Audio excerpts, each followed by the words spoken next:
Olá, queridos irmãos e amigos, aqui estamos uma vez mais para uma nova lição. Parece incrível, parece que ainda há pouco tempo iniciámos o estudo deste trimestre e já vamos exatamente a meio. Vamos na lição 7, não é?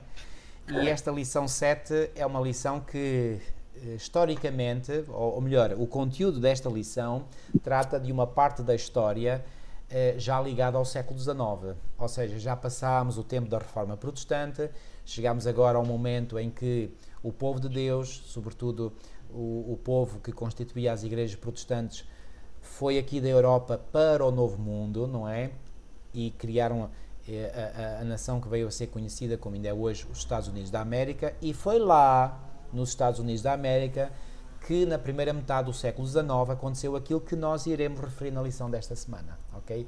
É uma parte da história também muito bonita, muito espetacular, não é? Por aquilo que Deus fez pelo seu povo. Foi um dos momentos mais lindos da história do povo de Deus, que é descrito pela carta à igreja de Filadélfia, e Filadélfia significa amor entre irmãos. Portanto, foi um período muito bonito. Teve os seus contras, teve os seus desafios, como qualquer momento na história, não é? Mas tudo isso nós iremos falar nesta lição. Fiquem aí, porque o tema é outro tema muito estimulante. Agradeço a todos aqueles que têm dado as suas opiniões, que pessoalmente nos têm endereçado os seus agradecimentos. Louvo a Deus por isso e acreditem, todo o louvor vai para o Senhor, porque é Ele que nos dá a sabedoria, o discernimento, a capacidade de podermos transmitir aos irmãos aquilo que o Senhor nos tem dado a conhecer. E vou-vos dizer, este trimensário para mim é um trimensário muito importante, porque no fundo é a história do nosso povo. É a história do povo ao qual nós pertencemos, o povo de Deus. E este é mais um episódio muito bonito da história do povo de Deus. Ok, fica aí, vamos então mergulhar a fundo neste período e vou pedir ao irmão, por favor, que possa orar para que o Espírito Santo nos conduza uma vez mais. Pai querido, uma vez mais nós te suplicamos a tua presença, o teu Espírito, que tu possas abençoar o pastor Paulo Cordeiro, a mim e aqueles que irão ouvir, e que a exposição, o comentário da tua palavra, desta lição, possa ser uma bênção para todos, Senhor. Te pedimos e agradecemos, em nome de Jesus. Amém. Irmãos, antes de entrarmos propriamente no estudo ou na revisão do tema da lição, eu gostaria só de dizer o seguinte: estes temas são temas que sempre me fascinaram e continuam a fascinar imenso. E eu não quero pretender ser melhor do que ninguém, porque não tenho essa pretensão, nem quero ter, Deus me livre disso.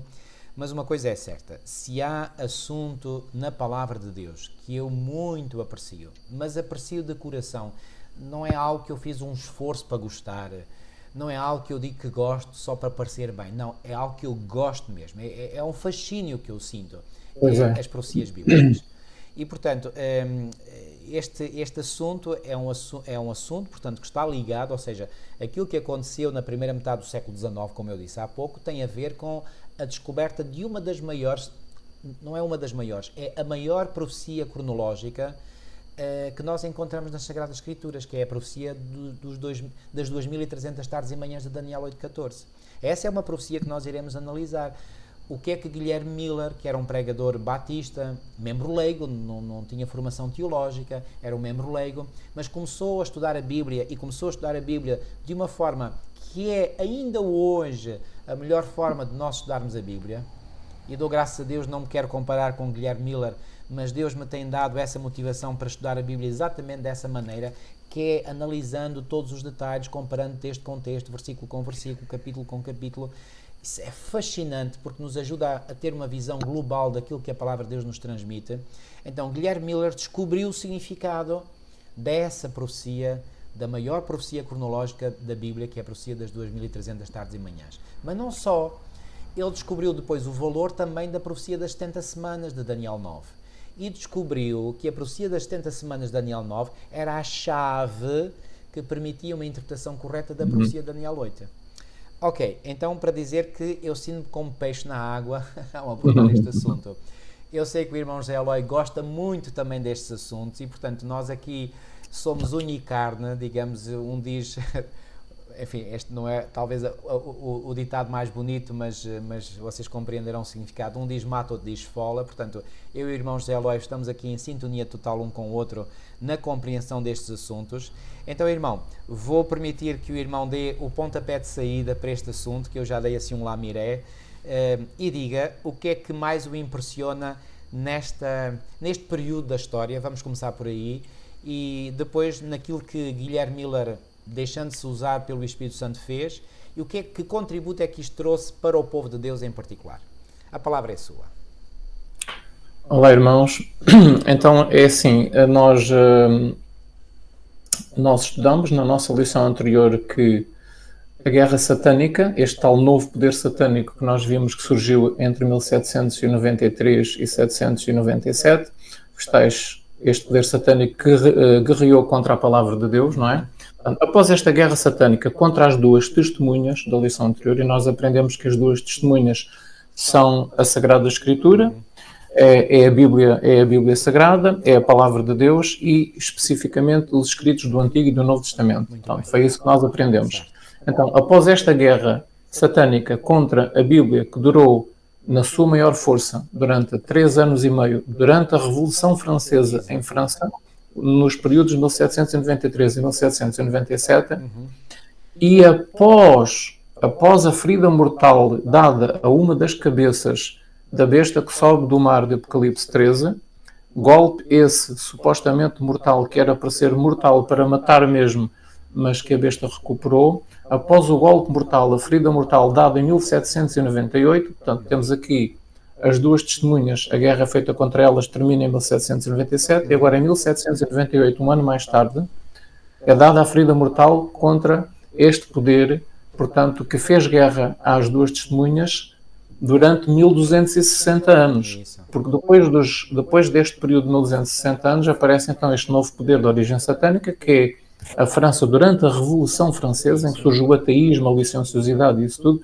Portanto, há um novo instrumento de guerra que o inimigo utiliza contra a palavra de Deus. Irmão, se me permite só fazer aqui um pequenino parênteses, o irmão está a explicar tudo de forma corretíssima. O irmão disse muito bem, o poder representado por aquela besta que sobe do abismo, que vem referida em Apocalipse 11, vai ser um poder nas mãos do inimigo para continuar a guerra. Eu diria o seguinte... Uma vez que o diabo sabia que não poderia usar, como tinha utilizado durante 1260 anos, o poder representado pela besta que sobe do mar, agora, digamos, aquela besta está um pouco paralisada, então ele vai recorrer à besta que sobe do abismo para continuar a sua guerra contra a palavra de Deus. Muito bem, isso mesmo. Exatamente, muito bem explicado, é isso mesmo. Então, após isto, Jesus agora olha para a sua igreja. E vê o estado em que ela se encontra. O povo de Deus, em meados do século XIX e na primeira metade do século XIX, o povo de Deus estava num estado lastimoso. O estado de mundanismo entre o povo do Senhor na primeira metade do século XIX era um estado espiritual muito mau. Então, o que é que Deus viu? Que a igreja não estava preparada. Devido à apostasia do próprio protestantismo, correto? Isto devido à apostasia gradual, portanto, século após século, a partir do século XV, a partir do século XVI, portanto, começou a haver uma queda, a pouco e pouco, gradual, do protestantismo. Estamos a falar de um período de cerca de 300 anos, do século XVI ao século XIX, ou seja, dos anos 1500 aos anos 1800. Portanto, exatamente, anos muito bem, corretamente. Então o Senhor Jesus olha para a sua igreja, olha para o seu povo, porque era o povo de Deus naquela época, não é? Era o mundo protestante, eram as igrejas protestantes. Correto. O Senhor olha para o seu povo e vê o estado de mundanismo que existia na maior parte da igreja. O Senhor quis despertar a igreja. O Senhor viu que a igreja não estava preparada para a segunda vinda de Jesus Cristo. E agora o Senhor dedica a sua atenção à igreja para a preparar para a segunda vinda de Cristo. Então, o Senhor quis despertar, em primeiro lugar, a sua igreja, para a igreja ver o estado em que se encontrava, porque a igreja não tinha noção, não tinha consciência. Para eles estavam bem as coisas assim, as igrejas funcionavam supostamente muito bem espiritualmente, estava tudo, mas não. E quem ler os capítulos do livro Grande Conflito vai se perceber disso. Então, o que é que o Senhor quis? quis primeiro despertar a Igreja para ela compreender o estado em que se encontrava e quis preparar a Igreja para a segunda vinda de Jesus Cristo. E essa preparação para a segunda vinda de Jesus Cristo envolve uma purificação. Ou seja, exige um abandono de tudo o que é mundano e exige um apego a tudo o que é espiritual. Então o Senhor quis preparar a sua Igreja, purificar a sua Igreja para a segunda vinda de Jesus Cristo, que estava para breve. Porque nos planos de Deus nós sabemos que o propósito de Deus era que a segunda vinda de Jesus Cristo fosse nas décadas a seguir a 1844. Então Deus quis preparar a sua Igreja para a sua segunda vinda. Então o que é que Ele fez? Foi trabalhar na mente e no coração de vários homens na Europa e na América, e na América do Norte e na América do Sul e na Europa. Deus trabalhou na mente de muitos homens em simultâneo, novamente, como aconteceu na reforma do século XVI. Deus torna a despertar simultaneamente vários homens consagrados, ou fez com que eles se consagrassem para entenderem estas verdades. Deus fez esse trabalho, então, na Europa e nas Américas.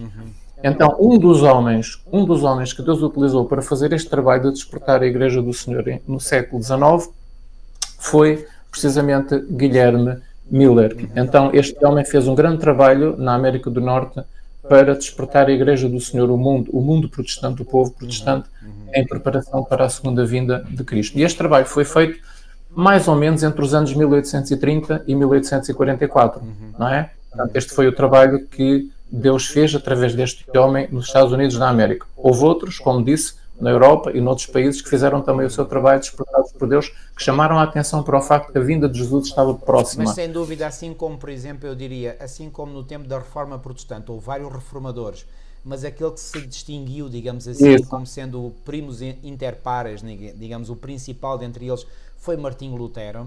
Neste tempo, na primeira metade do século XIX, sem dúvida, aquele que se distinguiu foi Guilherme Miller. Já agora, Guilherme é o nome em português, em inglês é William Miller, William, mas é o mesmo nome. Exatamente. Quando ouvirem William Miller ou Guilherme Miller é exatamente a mesma coisa, não é? Já agora aproveitem para ler então, para acompanhar esta época da história do mundo. Quem tiver o livro Grande Conflito pode ler os capítulos 18, 19, 20 e 21. Está bem? Portanto, então é assim. Então como é que Deus trabalhou através de Guilherme Miller? Deus usou Guilherme Miller para restaurar uma verdade que estava praticamente esquecida. E essa verdade que estava esquecida era a verdade sobre a segunda vinda de Jesus Cristo. Havia realmente essa noção no mundo protestante, sim, mas ninguém pensava, ninguém falava nisso. Portanto, as pessoas viviam para o seu dia-a-dia, para comprar e vender, adquirir riquezas, casar e dar-se em casamento. Portanto, estava surgindo uma febre de adquirir dinheiro, de riqueza, havia muito mundanismo. E já agora, então, só reforçar que esse mundanismo que havia, portanto, no início do século XIX, que era devido à tal apostasia dentro do protestantismo gradual, esse facto de que a crença na segunda vinda de Cristo, portanto, estava, digamos, tinha caído, digamos, no esquecimento, mostra, portanto, essa mesma apostasia, porque os reformadores protestantes, quase todos eles, criam na segunda vinda de Jesus. Isso, pois. Ou seja, o facto de 300 anos depois os herdeiros da reforma protestante já não acreditarem naquilo que os seus pais espirituais acreditavam, mostra o nível da apostasia em que o protestantismo tinha caído. Não se falava, não se pregava sobre o assunto, não é? E então, quando começou a surgir o movimento, eu já me vou adiantar um pouco, quando começou a surgir então essa pregação intensiva, muitos pastores das igrejas protestantes não ficaram contentes e chegaram depois até ao ponto de expulsar os membros que acreditavam que a vinda de Cristo estava para breve. Mas havemos depois de tratar isto com mais... Exatamente. Então, a lição de domingo, por exemplo, fala exatamente nisso. O que é que Guilherme Miller restaurou? Guilherme Miller restaurou o ensino bíblico sobre a maneira da segunda vinda de Jesus Cristo. Isso. Portanto, todas as características relacionadas com a verdadeira vinda de Jesus, a verdadeira segunda vinda de Jesus Cristo, porque existe um falso ensino atualmente sobre a segunda vinda de Jesus Cristo, que é falso, é um ensino falso, não é? Existe também a ideia de que Jesus vem pela segunda vez para fazer um pacto com os governantes a nível mundial, para trazer prosperidade, para trazer um milénio de paz nesta terra juntamente com os governantes. Portanto, há um ensino falso que diz que Jesus Cristo vai vir e que vai dialogar com os governantes e que vai estar ao lado dos governantes do mundo inteiro a liderar, portanto, essa grande conversão, digamos, do mundo para Deus. Isto é um ensino falso, isso não vai acontecer, e é por isso que, quando eu digo que Guilherme Miller restaurou o verdadeiro ensino sobre a segunda vinda de Jesus Cristo, é o ensino bíblico feito pelos apóstolos, não é? E a lição de domingo diz-nos exatamente qual era esse ensino dos apóstolos, que Guilherme Miller restaurou. Então, por exemplo, a lição, portanto, indica a leitura de João capítulo 14, versículos 1 a 3. Portanto, este é o ensino básico que Jesus voltaria para receber novamente o seu povo. Porque ele diz, no capítulo 14, no versículo 2, eu vou preparar lugar. E depois no versículo 3, Jesus diz, eu voltarei e vos receberei e vos levarei. Portanto, então, aqui temos a ideia base que Jesus um dia iria voltar para levar. Ao passo que este falso ensino do falso Messias, com o qual estão em sintonia também os ocultistas, o esoterismo, portanto, o ensino esotérico, portanto, está em sintonia, portanto, eles ensinam que o Cristo vai vir para estar em sintonia com todos os governantes da Terra. Isso vai dar origem ao ápice, digamos, da grande nova ordem mundial, que também será a nível religioso. Portanto, esta falsa vinda vai ser aceita, infelizmente o digo, vai ser aceita pela maioria das igrejas protestantes e pela Igreja Católica e pela maioria dos grupos religiosos. Mas depois eu penso que havemos de falar isso mais à frente nas lições. Mas Guilherme Miller restaurou esta grande verdade que Jesus vem para receber o seu povo. E depois em 1 Tessalonicenses, no capítulo 4, nós vemos novamente mais um pouco do que era o ensino dos apóstolos. Então, no capítulo 4 da primeira carta aos Tessalonicenses, nos versículos 13 a 17, nós vemos o ensino bíblico sobre a segunda vinda de Cristo. E é muito bom que nós nos apeguemos a isto, porque, como eu disse, a maioria vai ser enganada dentro de pouco tempo. E quanto melhor nós conhecermos estes versículos bíblicos, quanto melhor nós compreendermos a ideia verdadeira sobre a segunda vinda de Jesus Cristo, que agora quem a tem é a Igreja Adventista do Sétimo Dia, não é? Herdeira do grande despertamento em meados do século XIX, não é? Então, nós vemos aqui que, por exemplo, reparem, até para aqueles nossos irmãos que, portanto, estão nas igrejas protestantes, reparem, se lerem com atenção o versículo 13 da primeira carta aos Tessalonicenses, no capítulo 4, Paulo começa por dizer que há irmãos que já dormem, no versículo 13. E no versículo 14, Paulo continua a dizer, ele repete novamente a mesma ideia, que há irmãos que dormem em Jesus. E no versículo 15, ele continua a dizer que há irmãos que dormem em Jesus e que não precederão, portanto, conforme diz o versículo 15, nós os que ficarmos vivos para a vinda de Cristo, não precederemos os que dormem, não é? Então, já agora é só para salientar um ponto, que parece que não tem a ver com a segunda vinda de Cristo, mas só para lembrar que, para os apóstolos da época de Cristo, o ensino deles era que quando nós morremos, há um sono. Certo. Nós estamos num sono inconsciente. Só para lembrar isto, porque a maioria do mundo protestante, ou quase toda, acredita que quando nós morremos, nós vamos para o céu, certo. Não é? Ou não. Certo, portanto, não, é errado. Eu disse certo, eles acreditam nisso, mas é uma crença. Certo que eles acreditam nisso, exatamente. Exatamente, eu entendi. Portanto, vejam aqui, aqueles nossos irmãos protestantes que possam estar a ouvir, vejam que o ensino dos apóstolos é que nós, quando morremos, estamos a dormir e seremos ressuscitados, seremos acordados desse sono, dessa inconsciência absoluta, na segunda vinda de Cristo, não é? Irmão, o versículo 15 fala na vinda do Senhor. Na vinda do Senhor é que os mortos em Cristo serão, muito bem, voltarão a ter consciência, não é? Ou seja, não estão no céu a louvar a Deus, não estão no céu a louvar a Deus, não estão na presença de Deus. Isto é muito importante. E vejam que no versículo 15 são unidas as duas coisas, a segunda vinda de Jesus Cristo para acordar os mortos. Então, é só um ponto à parte que eu falo. Eu tenho aqui, irmão, sublinhado também na minha Bíblia, e eu vou ler nesta minha versão, portanto, por 4 vezes, aqui entre o versículo 13 e o versículo 17, o apóstolo Paulo faz aqui referência aos que já dormem. Por exemplo, no versículo 13, não quero, porém, irmãos, que sejais ignorantes acerca dos que já dormem. Isso mesmo. Depois no versículo 14, porque se cremos que Jesus morreu e ressuscitou, assim também aos que em Jesus dormem. Muito bem. Depois no versículo 15, que nós, os que ficarmos vivos para a vinda do Senhor, não precederemos os que dormem. Dormem, E depois novamente. no versículo 16, e os que morreram em Cristo ressuscitarão primeiro. Portanto, há aqui esta O ideia... morrer é o dormir é o morrer. Exatamente, é isso Ou mesmo. seja, aqui vemos que a ideia que o apóstolo Paulo tinha é que a morte é um sono. Exatamente. Porque ele diz, dormem, morreram. Se morreram, estão a dormir, não têm consciência. Seja no inferno, não vão nem para o inferno, nem vão para o céu. Estão nas sepulturas, estão a E já dormir. agora, irmão, se me permite, eu acho que é o momento ideal para introduzir esta noção, que é a seguinte. Esta crença errónea acerca da condição do ser humano na morte é que foi Pois. grandemente responsável pelo esquecimento da grande verdade bíblica da segunda vinda de Cristo. Eu vou explicar porquê. Porque Muito pensem o bem. seguinte, a partir do momento em que a Igreja, e a Igreja obviamente são os membros que a compõem, Acredita. que a Igreja começa a acreditar que quando alguém morre vai diretamente Já para o está céu, com Cristo. Que necessidade há da segunda vinda de Cristo? ora nem mais. Ora nem mais. Não há necessidade da segunda vinda de Cristo. Ele vai diretamente para o céu. Esse ensino erróneo contribuiu para o esquecimento da Exatamente. doutrina Esse e do é o- ensino, da pregação Isso da mesmo. segunda vinda de Cristo. Exatamente. E agora reparem, o que é que vai acontecer?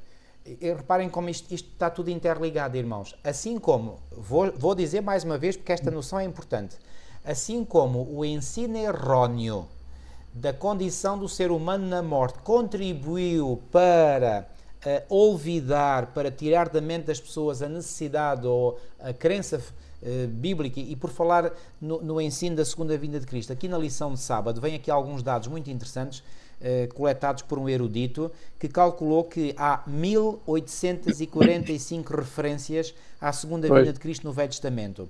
Nos 260 capítulos que compõem o Novo Testamento, há mais de 300 referências à volta de Cristo. Um em cada 25 versículos menciona. 23 dos 27 livros do Novo Testamento referem-se a este grandioso evento que é a segunda vinda de Cristo. Então, Muito bem. retomando o meu raciocínio, assim como o ensino erróneo de que as pessoas quando morrem vão diretamente para o céu contribuiu, e isto tem uma certa lógica, contribuiu para o apagamento, para o esquecimento da grande verdade bíblica da segunda vinda de Cristo, quando no início do século XIX Guilherme Miller e outros vão ressuscitar o ensino da segunda vinda de Cristo, o que é que vocês acham que iria acontecer ao ensino erróneo da condição do homem na morte? Tinha que cair por terra. Porque os dois ensinos, as duas visões são incompatíveis. Quando o erro começa a subir, a verdade vai para baixo. Quando a verdade começa a subir, o erro tem que ir para baixo.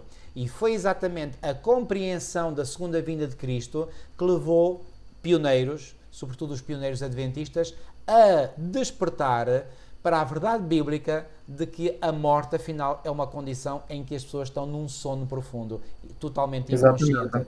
Estão a ver? Exatamente. Porque as duas coisas são incompatíveis, ou seja, a ideia de que na morte as pessoas vão para o céu e a segunda vinda de Cristo são incompatíveis. São incompatíveis. Muito bem. Agora, qual é outro ponto importante restaurado por Guilherme Miller e, portanto, e mantido pela Igreja Adventista que nós entendemos do ensino dos apóstolos tal como se encontra nesta carta do apóstolo Paulo? Se nós continuarmos a ler, portanto, vemos que o versículo 16 diz: o Senhor descerá do céu com alarido, com voz de arcanjo e com a trombeta de Deus, e os que morreram em Cristo ressuscitarão. Então, em que é que isto difere, por exemplo, do falso ensino que o inimigo conseguiu introduzir no cristianismo, noutras igrejas? O ensino é que haverá, por exemplo, um arrebatamento secreto, não é? Em que muitos irão para o céu, uns estão a pilotar os aviões, o avião acaba por cair porque fica sem o piloto, aquela gente está no avião acaba por morrer toda. Pronto, isto é um exemplo assim, pronto. Mas o que é que o apóstolo Paulo diz aqui? É que quando Jesus vier, quando ele fala na vinda do Senhor no versículo 15, não é? Os que ficarmos vivos, não para a vinda do Senhor, não precederemos aqueles que dormem. Ele fala aqui na vinda do Senhor, e depois no versículo 16, o Senhor descerá do céu com alarido e voz de arcanjo. Este ensino do apóstolo Paulo é diferente, porque é uma vinda de Cristo que portanto, audível, com alarido, com voz de arcanjo, portanto, é algo poderoso, com muito poder, e com a trombeta de Deus. É algo que o mundo se vai aperceber, exatamente, não é? E os mortos vão ressuscitar. Ou seja, é tudo menos um acontecimento secreto. É tudo menos um acontecimento secreto. É algo que não passa despercebido à população do mundo, não é? Quando Cristo de facto vier, ele vai descer do céu com alarido e voz de arcanjo. Mas não, quando for o arrebatamento secreto, não há nada disto, é tudo muito secreto, não é? Então, aqui já começamos a ver qual é o verdadeiro ensino sobre a segunda vinda de Cristo. E que Guilherme Miller também recuperou, portanto, estas verdades bíblicas que estavam esquecidas. E depois, portanto, reparem, o versículo, o Tito, o livro de Tito, Paulo a Tito, no capítulo 2 e no versículo 13, que a lição também nos pede para nós lermos, na lição de domingo, que fala no aparecimento glorioso do nosso Salvador Jesus Cristo. Certo. Ora, se é um aparecimento glorioso, não é um aparecimento secreto. Ora bem. Não é uma vinda secreta. Outra coisa que nós notamos é que quando Jesus vier, haverá a ressurreição dos mortos. Isso. Então, enquanto nós não virmos nenhuma ressurreição geral de mortos, portanto, sabemos que não é a segunda vinda de Cristo. Se não virmos nos céus Jesus a aparecer com milhões de anjos, sabemos que ainda não chegou o momento da segunda vinda de Cristo. Não é? Logo, se não ouvirmos o marido... Logo caem por terra... Aquelas afirmações dos falsos mestres que dizem Jesus já veio, só que está ali ou está acolá. Por exemplo, muito bem. Jesus alertou para isso no sermão profético em Mateus 24. Exato, isto também lança por terra aquela doutrina que diz que Jesus vai vir para liderar os governantes do mundo inteiro. Claro. E que vai estar em reunião com eles nas assembleias do mundo inteiro, não é? E que vai estar para liderar o mundo. Portanto, isto contradiz absolutamente aquilo que está escrito. Primeiro João 14 diz que ele vem buscar o seu povo e volta para a casa do Pai, não é? Contradiz o ensino que ele vai estar com os governantes. E depois este alarido descerá do céu com voz de arcanjo, com a trombeta de Deus, com alarido, e os mortos ressuscitam. Portanto, é uma série de acontecimentos que estão relacionados com a segunda vinda de Cristo que têm que bater todos certos. Se isso não existir, é porque o ensino, que não for assim, não é o verdadeiro ensino sobre a segunda vinda de Cristo. E eu estou a frisar bem isto porque eu sei que o mundo cristão, uma grande maioria do mundo cristão, vai ser enganado com isto nos tempos que estão à nossa frente. Por isso eu estou a insistir muito... Jesus, quando veio a primeira vez e veio numa condição mais humilde, nunca se reuniu com os grandes dirigentes deste mundo. E agora, quando vier a segunda vez, com poder e grande glória, vai-se reunir, enfim, não, é um absurdo completo. Aliás, a mentira é sempre absurda. Exatamente. E, portanto, não se esqueçam que a mentira tem a origem no pai da mentira e, portanto, nós temos que saber o que é a verdade e quando conhecemos a verdade, porque Jesus ele próprio disse que é a verdade e pediu ao Pai que nos santificasse na verdade, que é a sua palavra. Quando nós conhecemos a verdade, automaticamente sabemos o que é o erro. Porque o erro ou a mentira é tudo aquilo que não condiz com a verdade, ok? E, portanto, fixem esta frase, aparecimento glorioso do Senhor Jesus Cristo, diz Tito, capítulo 2, versículo 13, e unam com João, a 1 Tessalonicenses, no capítulo 4. Unam estes textos, meditem neles e vejam que realmente este era o ensino que foi pregado, portanto, em meados do século XIX, a advertir a Igreja da segunda vinda de Jesus Cristo com a ressurreição dos mortos e que Jesus vem para punir os habitantes da terra. Foi aquilo que foi ensinado em meados do século XIX, que Jesus vinha para punir, portanto, os ímpios e para acabar com a civilização tal como ela existia, não é? Então, este é o grande ensino. Não sei se há aqui mais alguma coisa que possamos dizer. Agora, há um outro texto que não vem aqui mencionado, mas que é muito importante, que faz parte também do sermão profético de Jesus, em Mateus 24, e no versículo 27 diz assim: porque assim como o relâmpago sai do Oriente e se mostra até ao Ocidente, assim será também a vinda do Filho do Homem. Isto foram palavras proferidas pelo próprio Senhor Jesus Cristo. Muito bem. E há quem diga, sim, mas Jesus vai vir, mas só será contemplado com o olho da fé.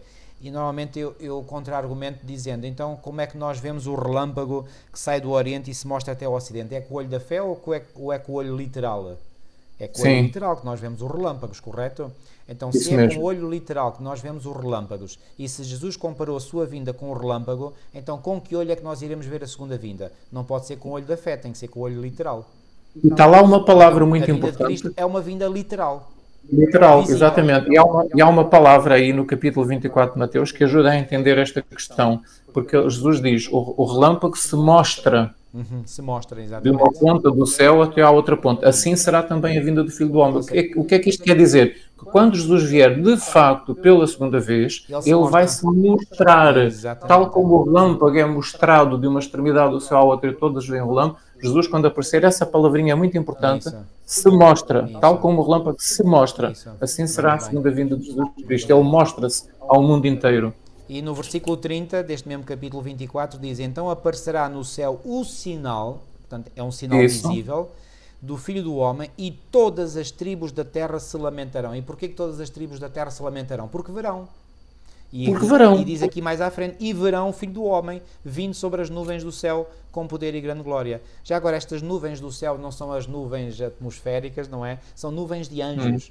De anjos, vem rodeado de milhões e milhões de anjos, não é? Nuvens de anjos. O céu vai estar vazio, portanto todos os anjos vão vir, que são, como dizem em Apocalipse 5:11, são milhares de milhares, milhões de milhões e milhares de milhares. Eu vou ler esse texto, portanto, Apocalipse 5 e no versículo Apocalipse 5 e no versículo 11. Portanto, são todos esses anjos que o vêm acompanhar. E olhei e ouvi a voz de muitos anjos ao redor do trono e dos animais e dos anciãos, e era o número deles, desses anjos, milhões de milhões e milhares de milhares. Portanto, são estes milhões e milhões e milhares de anjos que fazem as nuvens que rodeiam Jesus na sua segunda vinda. Portanto, é um acontecimento visível, glorioso. Isso mesmo, visível, glorioso, audível, visível, glorioso, literal. Poderoso. E é tão poderoso que a Bíblia diz em Apocalipse que os habitantes deste mundo procurarão esconder-se da presença dele. Sobretudo, obviamente, aqueles que não estão preparados, porque os que estão preparados dirão: eis o nosso Deus a quem aguardávamos. Isso, portanto, os ímpios, as nações, procurarão esconder-se da presença de Jesus Cristo, não suportarão a glória da sua presença. Portanto, e o Apocalipse diz que procurarão esconder-se nas cavernas da terra. Porquê que não suportarão ver a Deus? Porque sentem vergonha. É como aquela pessoa que fez um mal, está culpada e então sente vergonha de enfrentar, portanto, aqueles que lhe vêm pedir contas, não é? Portanto, e a luz, a glória e a luz que rodeia a pessoa de Jesus e que rodeia os anjos será algo tão poderoso que somente aqueles que estão em sintonia espiritual com Deus conseguirão suportar a presença dele. Muito bem. É como, por exemplo... são as boas-vindas. É como, por exemplo, aqueles soldados romanos eram o centurião, portanto, com aqueles soldados que estavam a guardar a tumba de Jesus, eles não puderam suportar a presença do anjo. Correto. E caíram como mortos no chão. Não conseguiam mexer. Eles estavam a ver o que estava a acontecer, mas não conseguiam mexer o corpo. Eles não conseguiam mexer com o corpo. Portanto, na segunda vinda de Jesus Cristo é mais ou menos esse tipo de experiência que os ímpios vão sentir. Eles não conseguirão estar na presença de Deus, procuram à pressa esconder-se em tudo o que é buraco.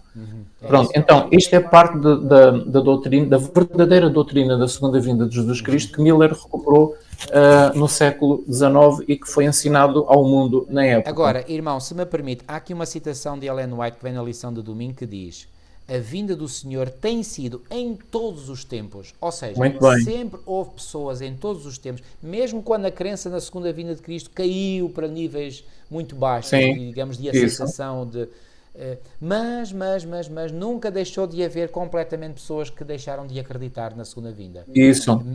E o texto diz, tem sido em todos os tempos a esperança dos seus seguidores. É assim que o texto está escrito? Não. Dos seus verdadeiros seguidores. Verdadeiros seguidores. Ou seja, a maioria da Igreja abandonou a crença. Abandonou esta ideia, mas os verdadeiros seguidores de Jesus em todos os séculos, eles sempre tiveram em mente estes ensinos do apóstolo Paulo. Sempre tiveram em mente os ensinos de Jesus Cristo. Do Antigo Testamento. Sim, exatamente. Mas sempre tiveram em mente o ensino de Jesus Cristo. No Novo Testamento, esse ensino é claro como água cristalina. É bem claro. É um evento tão poderoso que o mundo ficará feito em pedaços, o mundo ficará em ruínas, num caos. O mundo ficará num caos muito grande, em ruínas. Então depois temos o ensino do apóstolo João, na ilha de Patmos, quando ele recebeu as visões. Portanto, estes ensinos do Antigo Testamento e do Novo estavam bem presentes na mente dos verdadeiros seguidores. Já agora, continue, irmão. Sim, portanto, eu vou ler outra vez desde o princípio. Portanto, a vinda do Senhor tem sido em todos os tempos a esperança dos seus verdadeiros seguidores. A última promessa do Salvador no Monte das Oliveiras, e foi aqui no Monte das Oliveiras que ele proferiu o tal famoso sermão profético, registado em Mateus 24 e em Lucas 17, a última promessa do Salvador no Monte das Oliveiras, de que viria outra vez, iluminou o futuro aos seus discípulos, encheu os seus corações de uma tal alegria e esperança, que as tristezas não poderiam apagar, nem as provações ofuscar. no meio do sofrimento e da perseguição, o aparecimento do grande Deus e nosso Salvador Jesus Cristo foi a bem-aventurada esperança. E esta frase, a bem-aventurada esperança, é Paulo que eu uso em Tito 2,13. Depois ela prossegue dizendo: quando os cristãos de Tessalónica estavam muito tristes ao sepultarem os seus queridos, porque acreditavam que eles já não iam estar vivos quando Jesus viesse, porque tinham morrido, obviamente, que pensavam que estariam vivos para testemunharem a vinda de Jesus, Paulo, o seu instrutor, apontou-lhes a ressurreição que teria lugar por ocasião do advento do Salvador.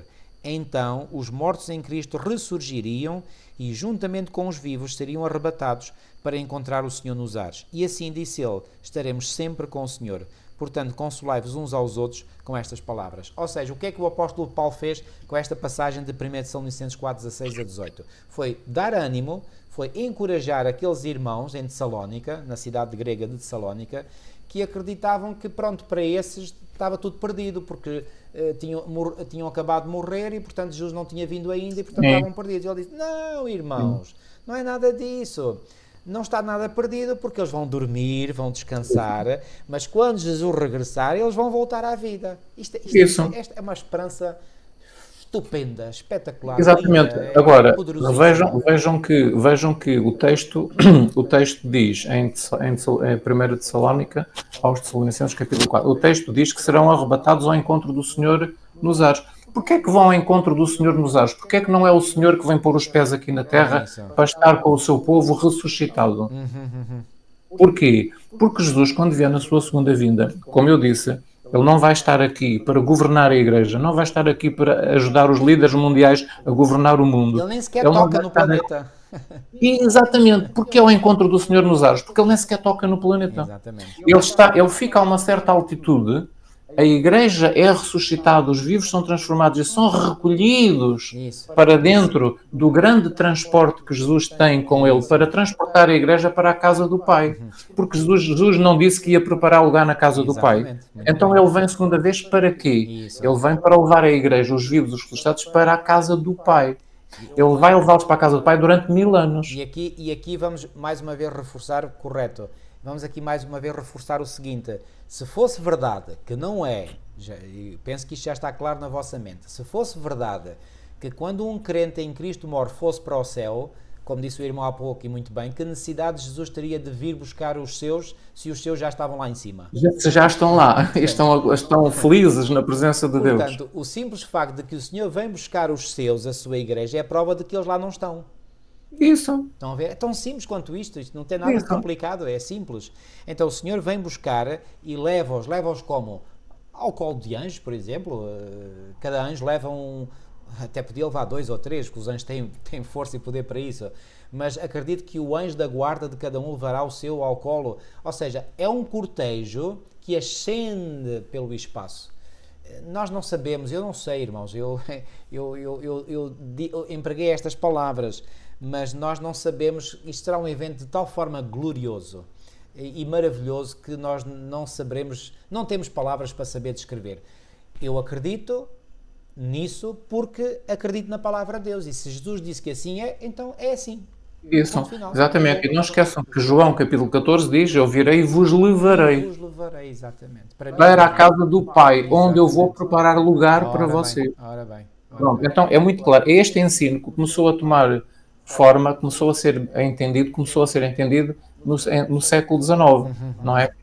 Com o chamado grande despertamento do Advento. Mas não foi só isso. O que é que Guilherme Miller trouxe mais?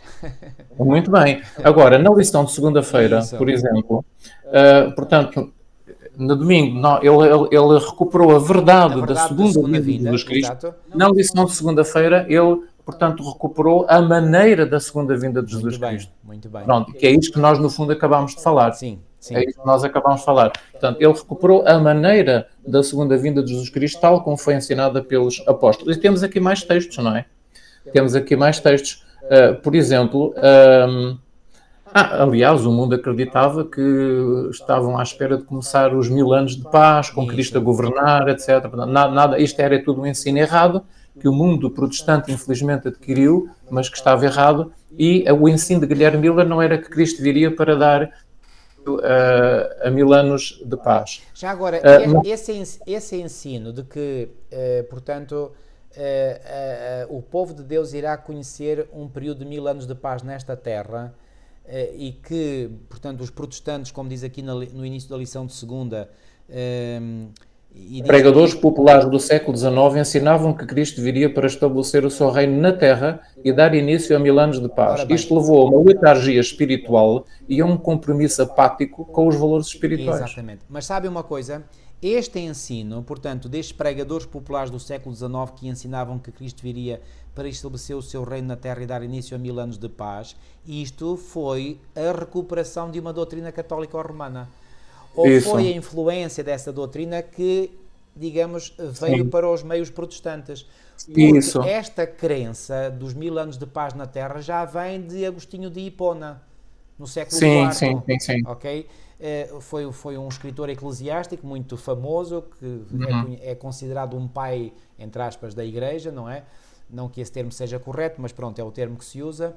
Então, Agostinho de Hipona era uma cidade do norte de África, escreveu um livro, A Cidade de Deus, e nesse livro ele defende a ideia de que chegará um tempo, no tempo do fim, em que, claro, onde é que ele foi buscar esses 1000 anos? No livro do Apocalipse, mas distorceu o que aí vem escrito e compreendeu que a Igreja iria reinar como Senhora absoluta no mundo durante 1000 anos. Isso, Continua exato. a ser esta hoje a crença da maioria dos católico-romanos de hoje.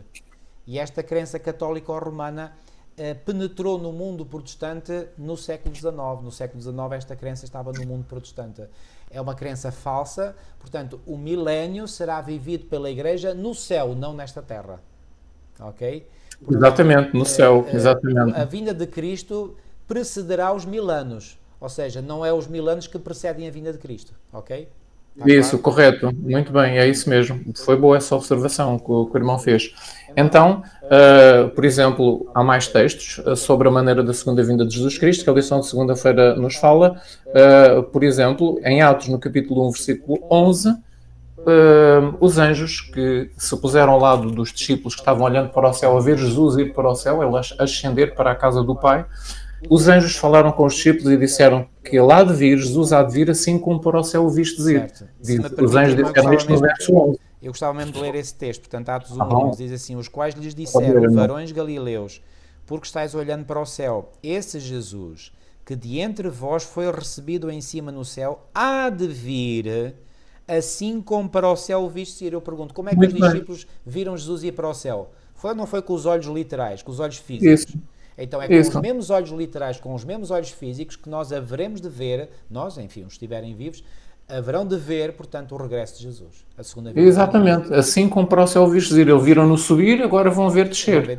Não é? Ok, mas na tal nuvem, nos ares, fica nos ares, e nós, a Igreja, será então arrebatada. O ressuscitado será arrebatado ao encontro de Jesus. O arrebatamento é esse, que depois foi distorcido para dar aquela teoria do arrebatamento. Muito o verdadeiro bem, arrebatamento é que a Igreja será arrebatada ao encontro do Senhor nos ares, mas isto não tem nada de secreto, isto é tudo visível. Pois, exatamente. Aliás, os textos dão a entender isso.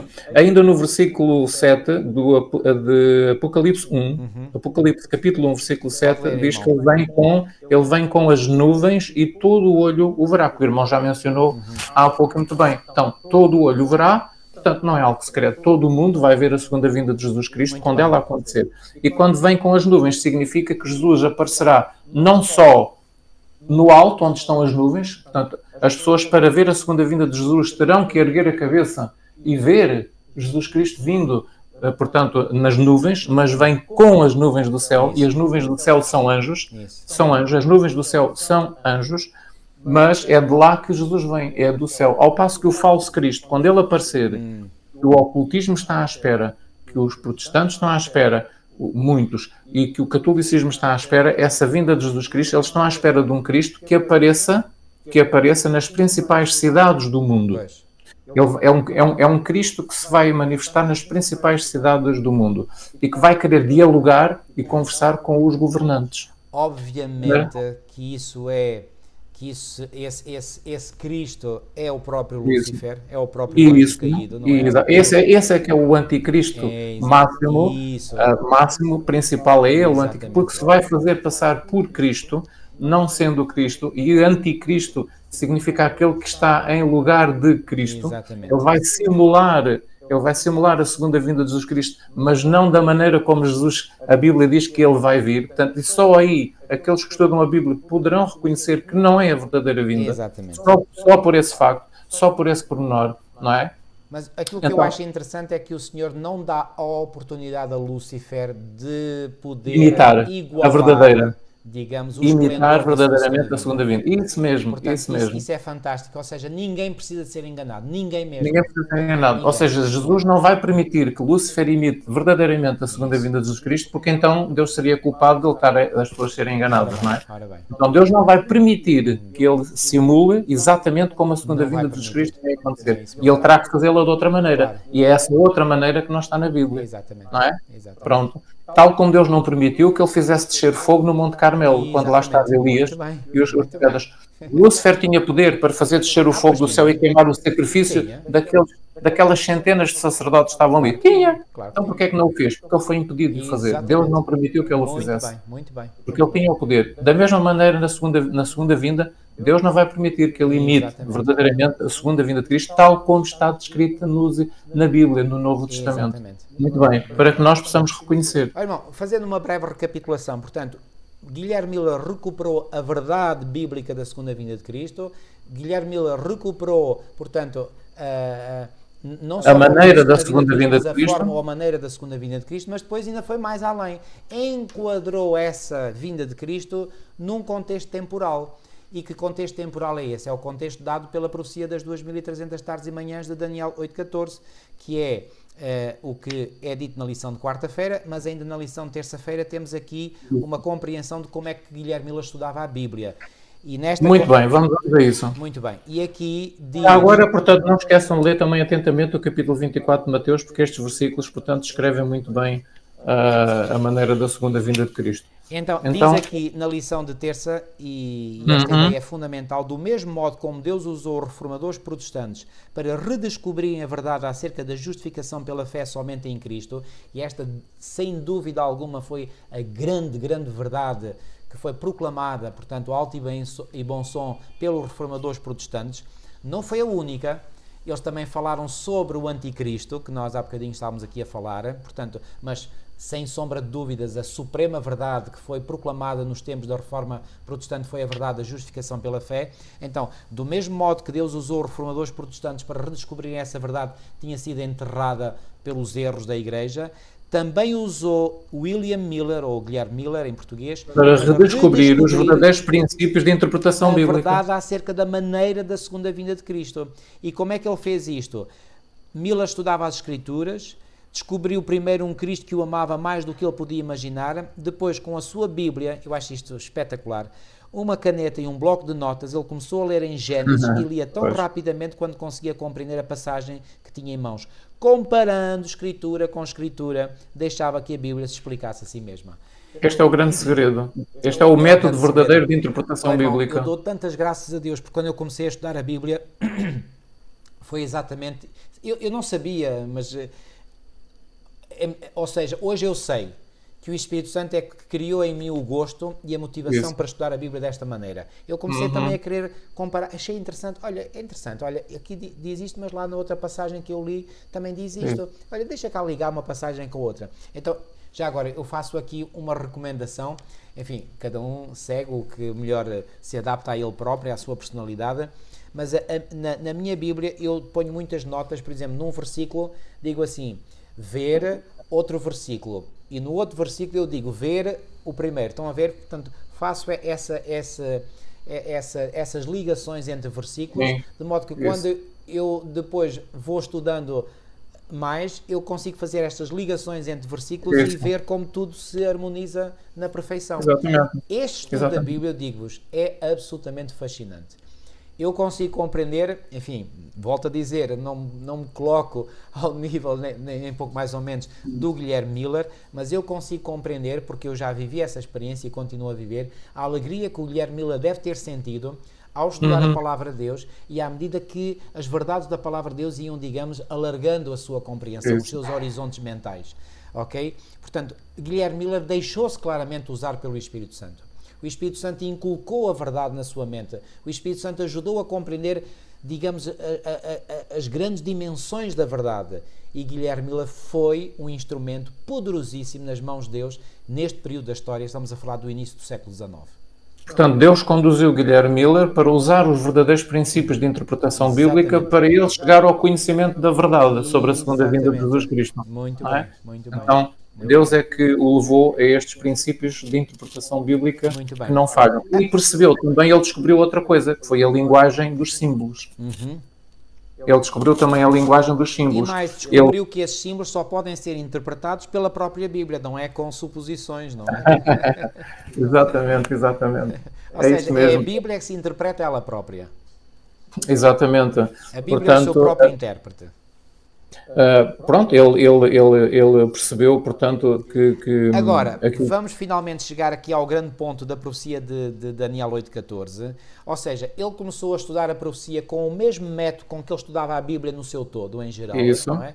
E começou a ver que realmente as profecias bíblicas tudo batia certo, porque bate mesmo certo, tudo se encaixa, é um puzzle perfeito, não é? E então ele observou, portanto, que eventos perdidos pelos profetas no passado tinham sido cumpridos com exatidão. Ele viu, por exemplo, que os 400 anos da permanência dos descendentes de Abraão no Egito tinham realmente sido cumpridos. Ele viu que os 40 anos de peregrinação de Israel pelo deserto se cumpriram mesmo.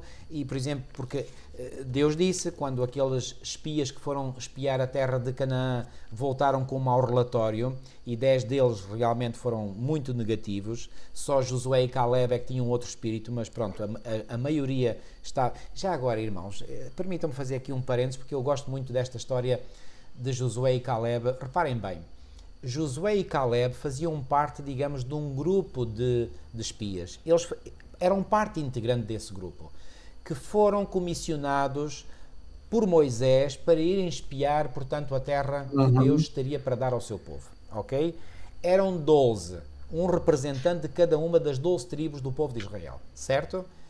Apenas 2, repito, Josué e Caleb, acharam que, ok, apesar de terem visto lá os habitantes da terra de Canaã, que eram gigantes, que eram aos seus olhos, eles acharam alguns, portanto, que eles, aos olhos desses gigantes, eram como gafanhotos, etc.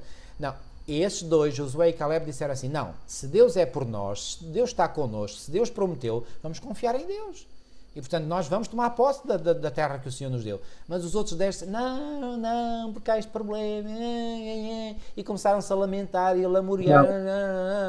Bom, resultado, os 10, porque estavam em larga maioria, conseguiram influenciar a esmagadora maioria do povo. Eu pergunto, já alguma vez pensaram ou refletiram em que posição terão ficado os 2 que estavam em posição minoritária, Josué e Caleb? Pense bem, para um bocadinho para pensar e pense, em que posição é que eles ficaram? Acham que eles se sentiram bem no meio? Reparem, os outros 10, que eram maioria, porque se pelo menos fosse 6 estivessem contra o povo ir tomar posse da terra prometida, e 6 estivessem a favor, portanto 6 contra 6 a favor, ainda estava, digamos, a coisa equilibrada. Agora, 10 tomam posição contra e apenas 2 tomam posição a favor, quer dizer, é uma clara desvantagem. Eu pergunto, mas quem é que estava certa? Era a maioria ou era a minoria? Era a minoria que estava certa. Mas, qual foi a atitude adotada por esses 2 que estavam em minoria? Eles disseram assim, somos mal compreendidos pelos restantes líderes, o povo não nos entende, vamos abandonar este povo. Foi isso que eles fizeram? Não. Irmãos, eu vou-vos dizer uma coisa, isto para mim é uma lição extraordinária, que me já ajudou imensas vezes. Mesmo que possamos, por vezes, ficar em minoria, mesmo dentro do nosso próprio povo, se nós tivermos a certeza e a convicção, como Josué e Caleb tinham, de que estamos na verdade, irmãos, não importa como os outros olhem para nós, não importa o que possam dizer de nós, mantenhamos-nos no povo de Deus, mesmo que o povo esteja mal na sua compreensão do que quer que seja. Mantenhamos dentro do povo de Deus. Eu vejo na atitude que Josué e Caleb teve eu vejo uma lição muito importante, e a lição é esta: mesmo que o próprio povo ao qual eu pertença não esteja bem, isso não me dá nenhuma legitimidade para eu abandonar esse povo. Nenhuma. Isto é uma lição extraordinária.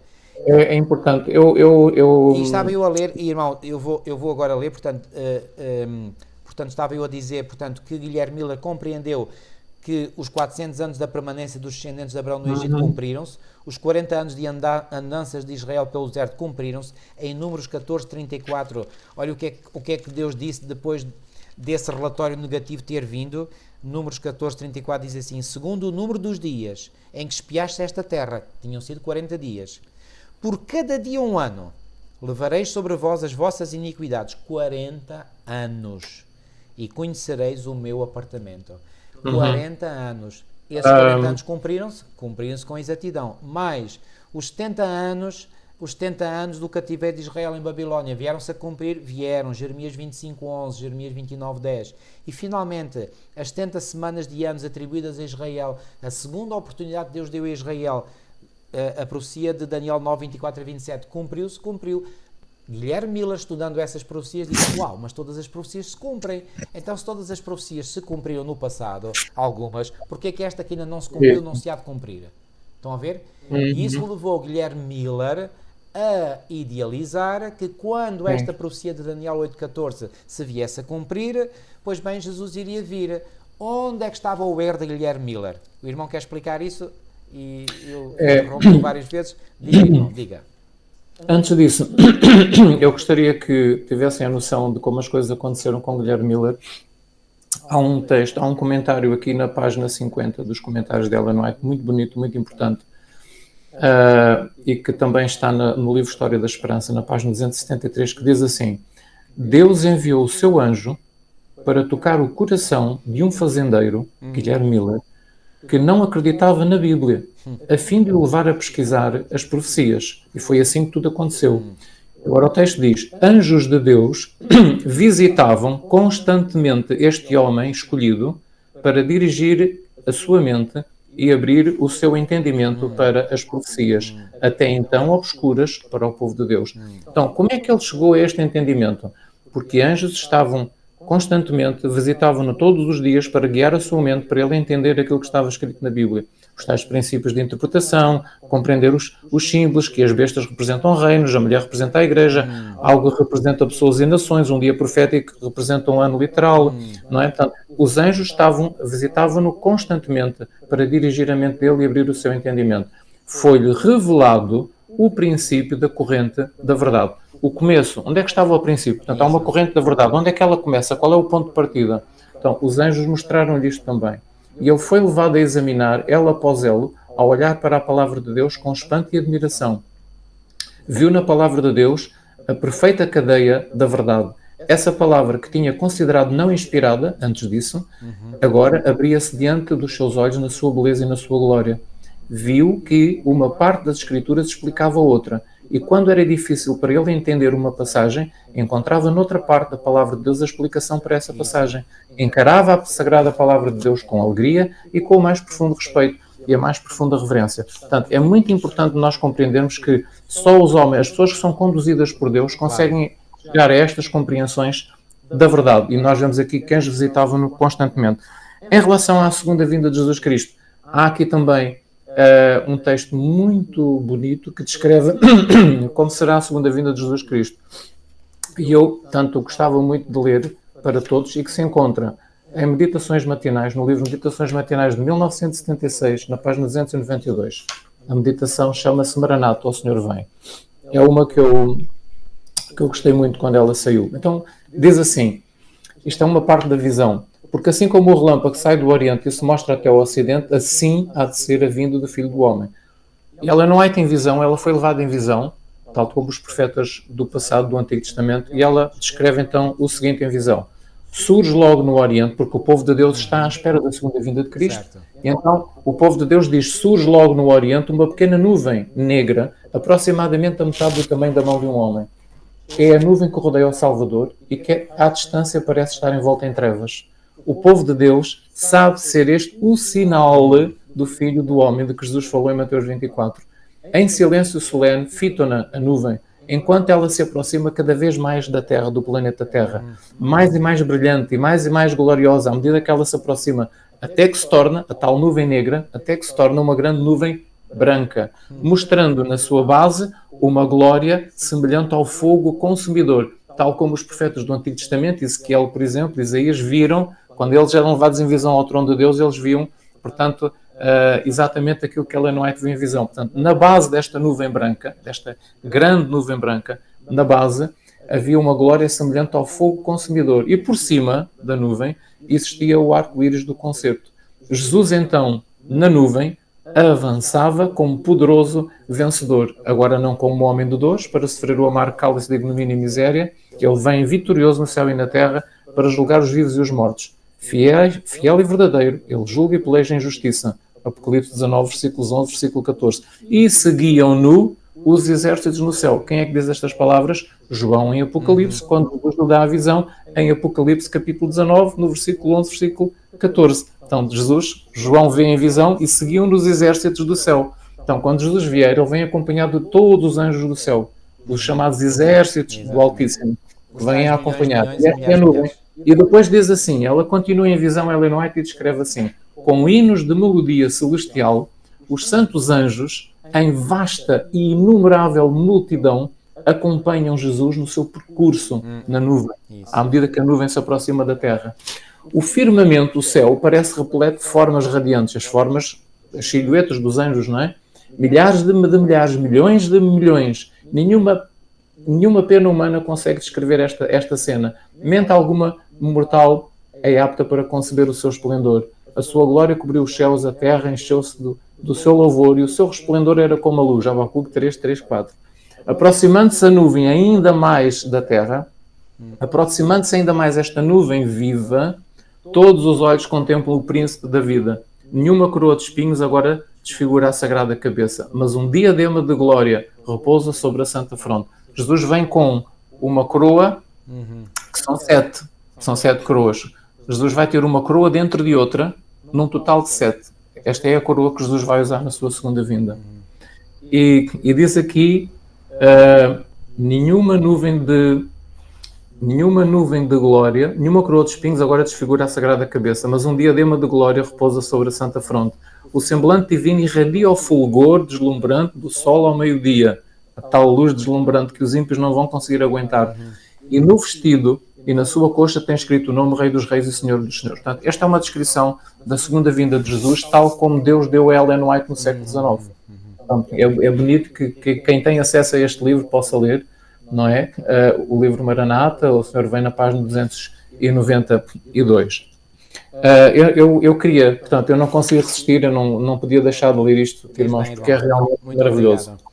Então, voltando ao nosso Guilherme Miller, que estamos aqui a analisar, e aquilo que ele descobriu. Então, porque os anjos o visitavam constantemente, isso. Não esqueçam disto. E já agora faço aqui um parênteses, mas afinal quem é que nos ensina? São os anjos ou é o Espírito Santo? Porque muitas vezes temos a compreensão que o Espírito Santo é que nos auxilia. Pois bem, quer nos livros de Daniel, quer no livro do Apocalipse, aquilo que nós vemos é que quem veio dar compreensão a Daniel, quem veio dar compreensão a João, quem visitou, por exemplo, o José para anunciar o anúncio, quem foi? Foram anjos. Então o que é que nós podemos concluir? Então, mas o Espírito Santo não faz nada? Eu digo, faz, através dos anjos. Por exemplo, isso, muito bem, correto. Há um dado, por exemplo, quando naquele encontro de Filipe, o evangelista, com o etíope, portanto, lá no caminho para Gaza, isso vem mencionado em Atos, no capítulo 8, que diz o seguinte, em Atos, capítulo 8, e no versículo 26, diz assim: e o anjo do Senhor falou a Filipe. Quem é que falou a Filipe? O anjo do Senhor. Ok? Dizendo, levanta-te e vai para a banda do sul, ao caminho que desce de Jerusalém para Gaza, que está deserta. E levantou-se e foi, e eis que um homem etíope, eunuco, mordomo-mor de Candace, rainha dos etíopes, o qual era superintendente de todos os seus tesouros e tinha ido a Jerusalém para a adoração, regressava e, assentado no seu carro, lia o profeta Isaías. Repare agora o que é que diz o versículo 29. E disse o Espírito a Filipe. Então, quem falou com Filipe? O versículo 29 diz que foi o Espírito. O versículo 26 diz foi o anjo do Senhor. E a pergunta que eu faço é, então, mas foi um ou foi o outro? Pois bem, aparentemente há uma contradição. Na realidade não há contradição nenhuma. Um fala através do outro.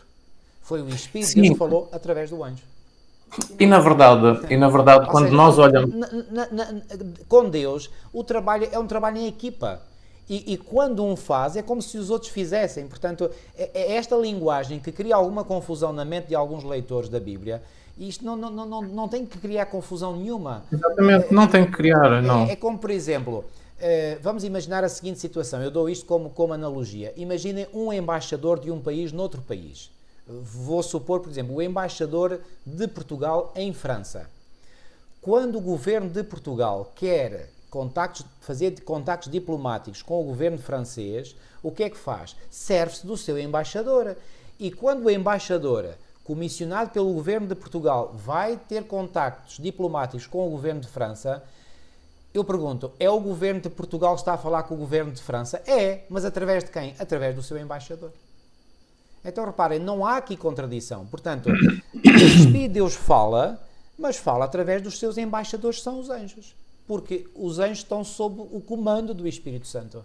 Ok?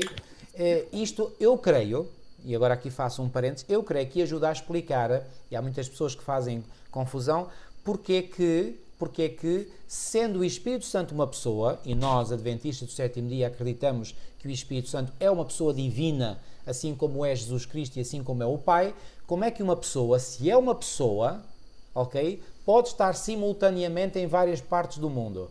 Pois bem, está. Mas está como? Porque isso não seria possível. Mas para Deus tudo é possível. Sim, para Deus tudo é possível. Mas o Espírito Santo comanda tudo aquilo que se passa através dos seus mensageiros, dos seus embaixadores, daqueles que são chamados os Espíritos Ministradores, em Hebreus 1,14, que são os anjos.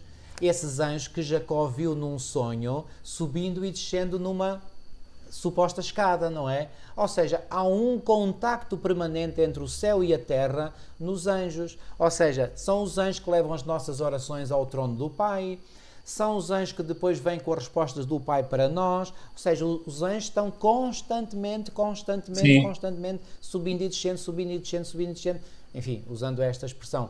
E eu vejo as coisas desta maneira. O Espírito Santo é a pessoa divina que está no quartel-general, digamos, assentado e, digamos, todos os, todos os circuitos, todos os comandos, isto é uma imagem, obviamente, estão ali perante o Espírito Santo. E então o Espírito Santo comissiona um anjo e diz assim, olha, vais ter com o Eloi e vais sugerir isto assim. Olha, tu vais ter com o Paulo Cordeiro e sugeres isto assim. Ou seja, no fundo, quem é que dirige toda a obra? É o Espírito Santo.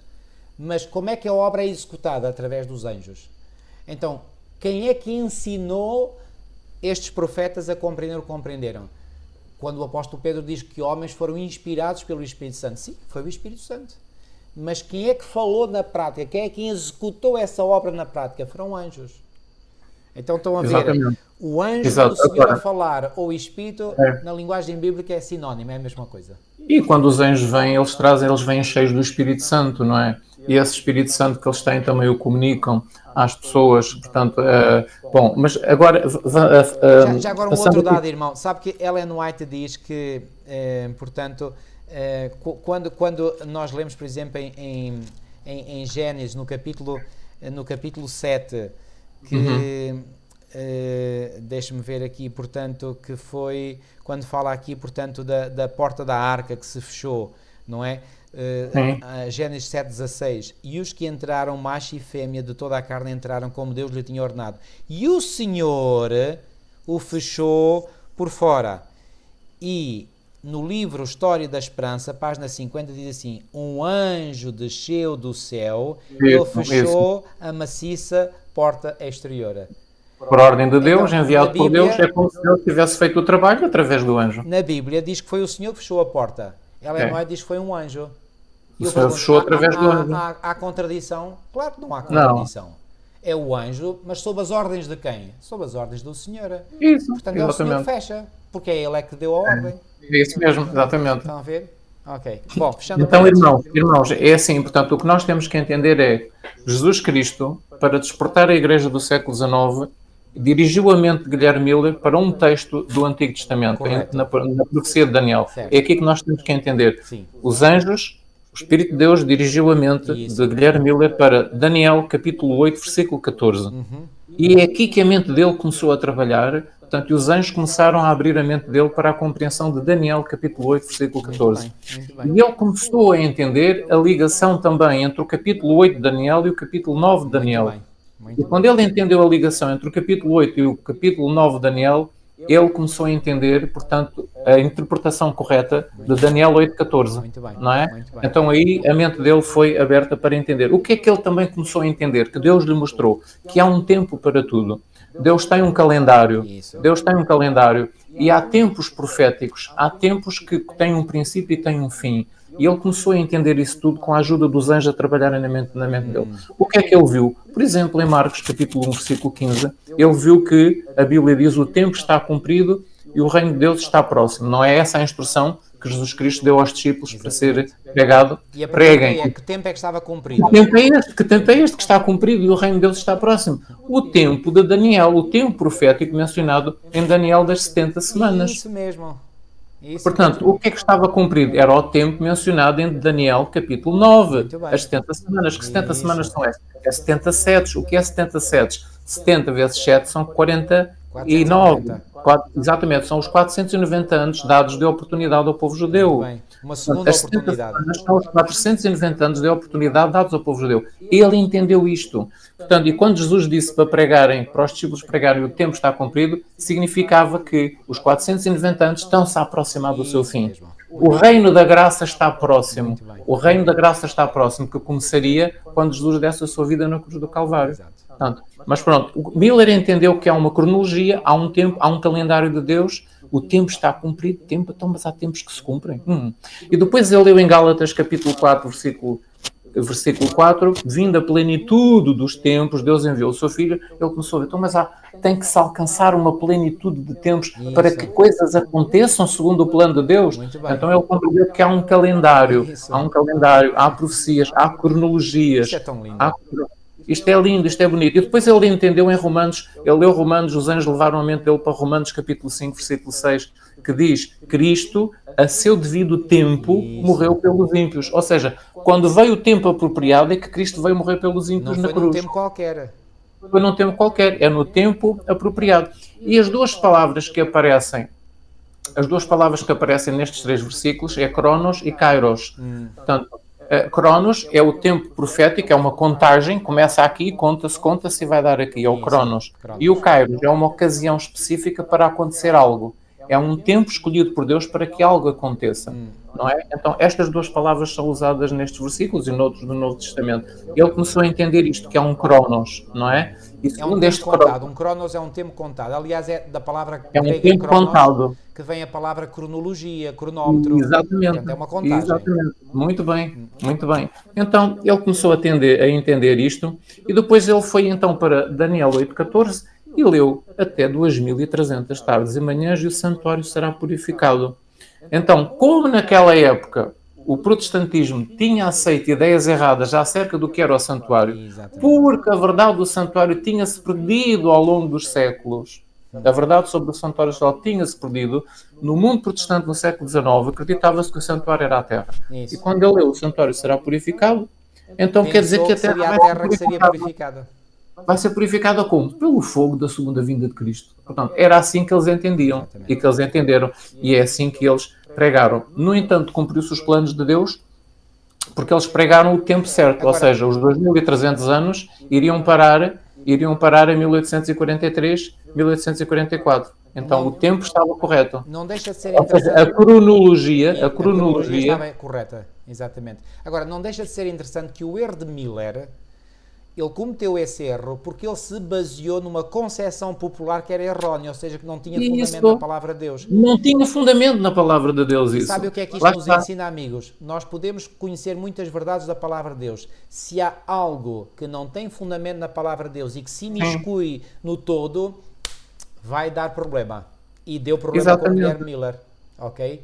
Exatamente. Então ele começou a ver, aliás, aquilo que nós devemos crer, as nossas crenças devem ter, eu vou dizer isto com com muita ênfase, devem ter um estrito, assim está escrito e assim diz o Senhor em seu apoio. Isso, okay? Tem que ser. Nós temos que prestar todos os detalhes.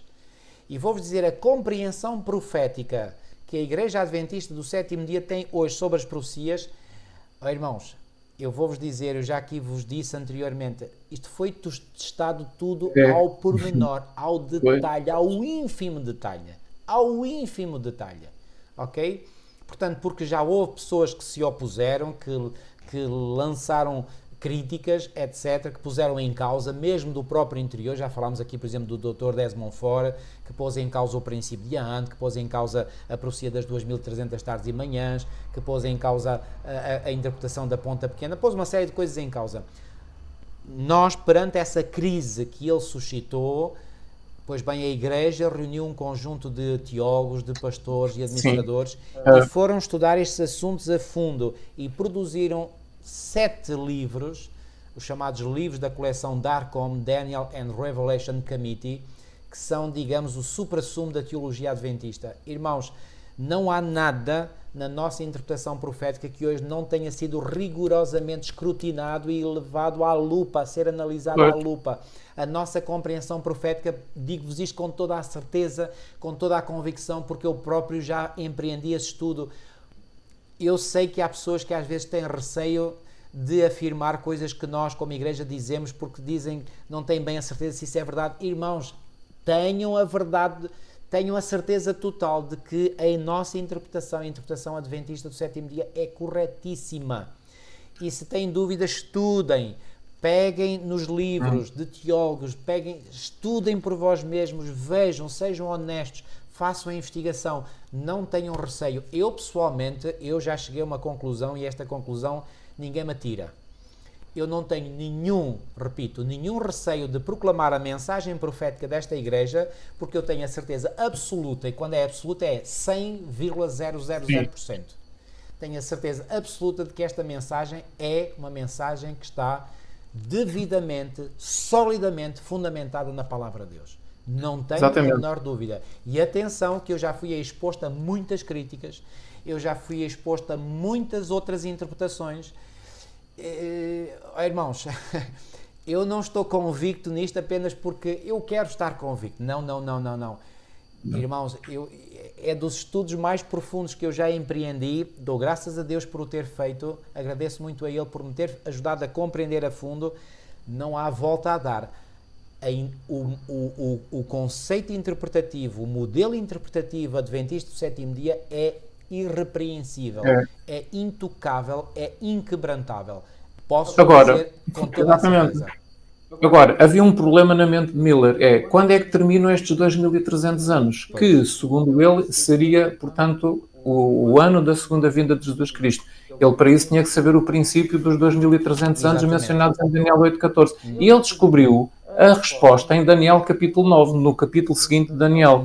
Então, ele compreendeu que o anjo vem em Daniel 9 para explicar, para continuar a explicar Daniel 8,14. Então, ele entendeu que o princípio dos 490 anos separados por Deus para dar uma oportunidade última ao povo judeu, ele descobriu que o princípio desses 490 anos era o mesmo princípio dos 2300 anos. Exatamente. Se ele descobrisse quando é que saiu o decreto para restaurar Jerusalém, ele descobriria o princípio dos 2300 anos. Exatamente. E foi este o raciocínio na mente dele. E esta explicação está muito boa aqui no nosso tremensário e que diz assim: William Miller aceitava a ideia popular de que a purificação do santuário era a purificação da terra pelo fogo. Isso. Estudou diligentemente as Escrituras para entender um evento de tão espantosa importância. Descobriu a ligação entre Daniel 8 e Daniel 9.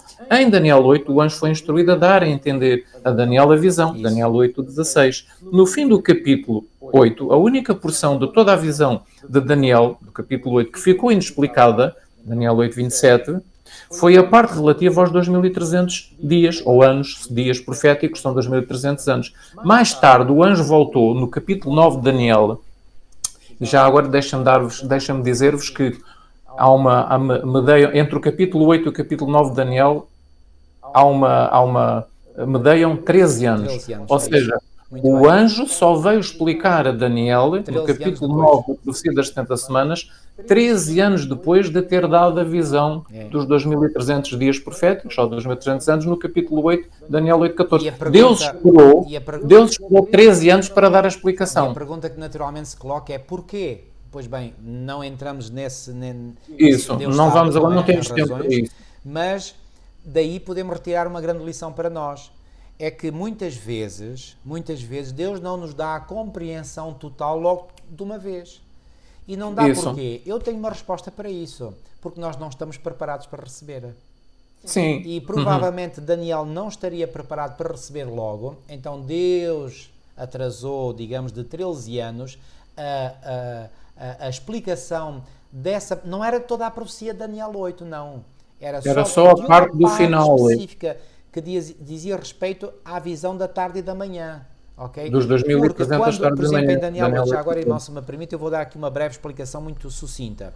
Em Daniel 8,16, o irmão referiu bem, diz assim: E ouvi uma voz de homem nas margens do Ulai, que era um rio, o qual gritou e disse: Gabriel, dá a entender a esta visão, a este que era a Daniel.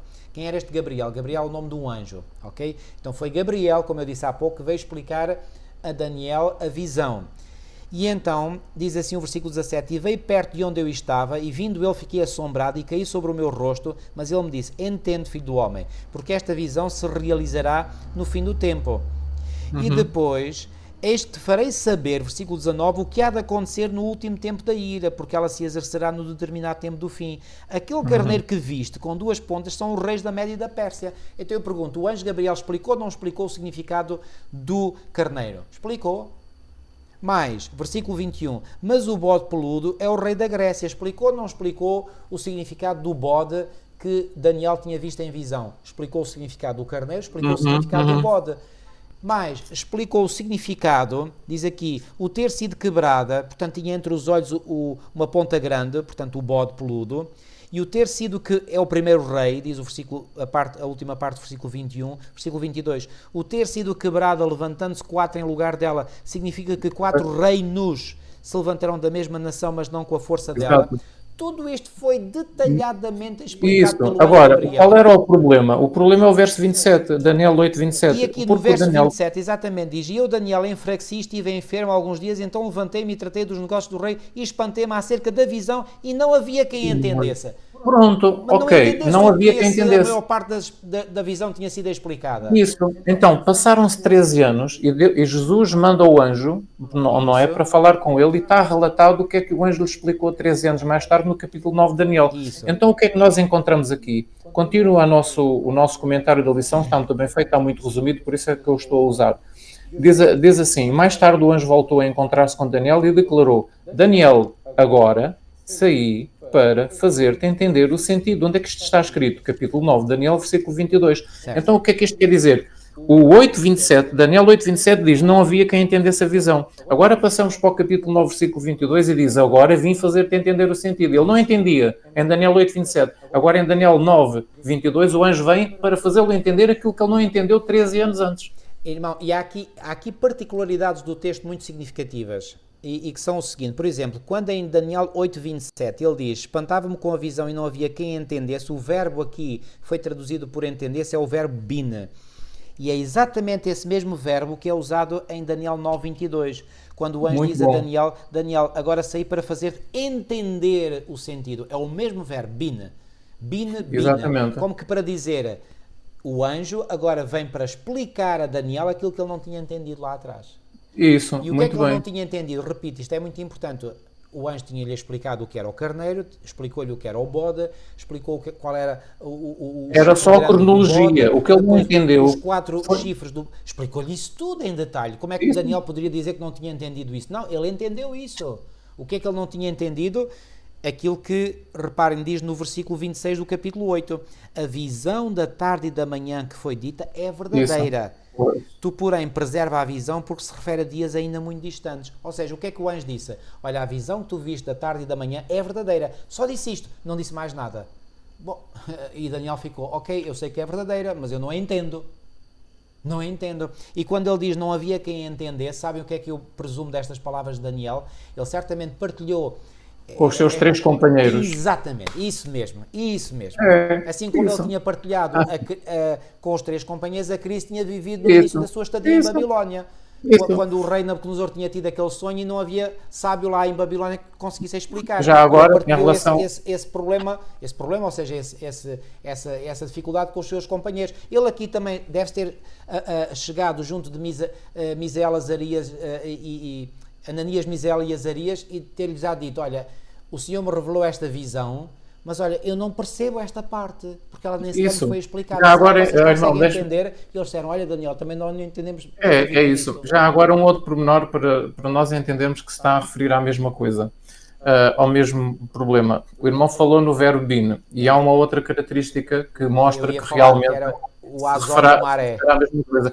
É que aqui, quando diz em Daniel 8:26, a visão da tarde e manhã que foi dita é verdadeira, esta palavra visão, portanto, a palavra visão no hebraico é maré. Maré. E é exatamente a palavra que o anjo utiliza no capítulo 9 de Daniel, no versículo 22, quando o anjo diz, agora saí para fazer-te entender o sentido, e diz aqui... Não, é no 23, quando diz... É no 23, exatamente. Maré, no verso 23. Okay. Portanto, a palavra que o anjo utiliza é a mesma palavra que foi utilizada em Daniel. E há uma outra palavra hebraica, que é a palavra razon, que também foi traduzida para português por visão. Só qual é a diferença entre a razon e a maré? É que a razon é a visão no seu conjunto. É a visão toda, como um todo. É a visão no seu conjunto, toda a visão da maré é aquele ponto específico. A maré é só a visão da tarde e da manhã. É aquele ponto específico. Portanto, da visão geral. Quando Daniel diz que não entende, ele não está a dizer que não entende a Azon, não poderia dizer isso. O que ele diz que não entende é a maré. Muito bem, então vamos avançar. É isso, portanto, já viram que realmente há uma ligação entre Daniel 9 e 8.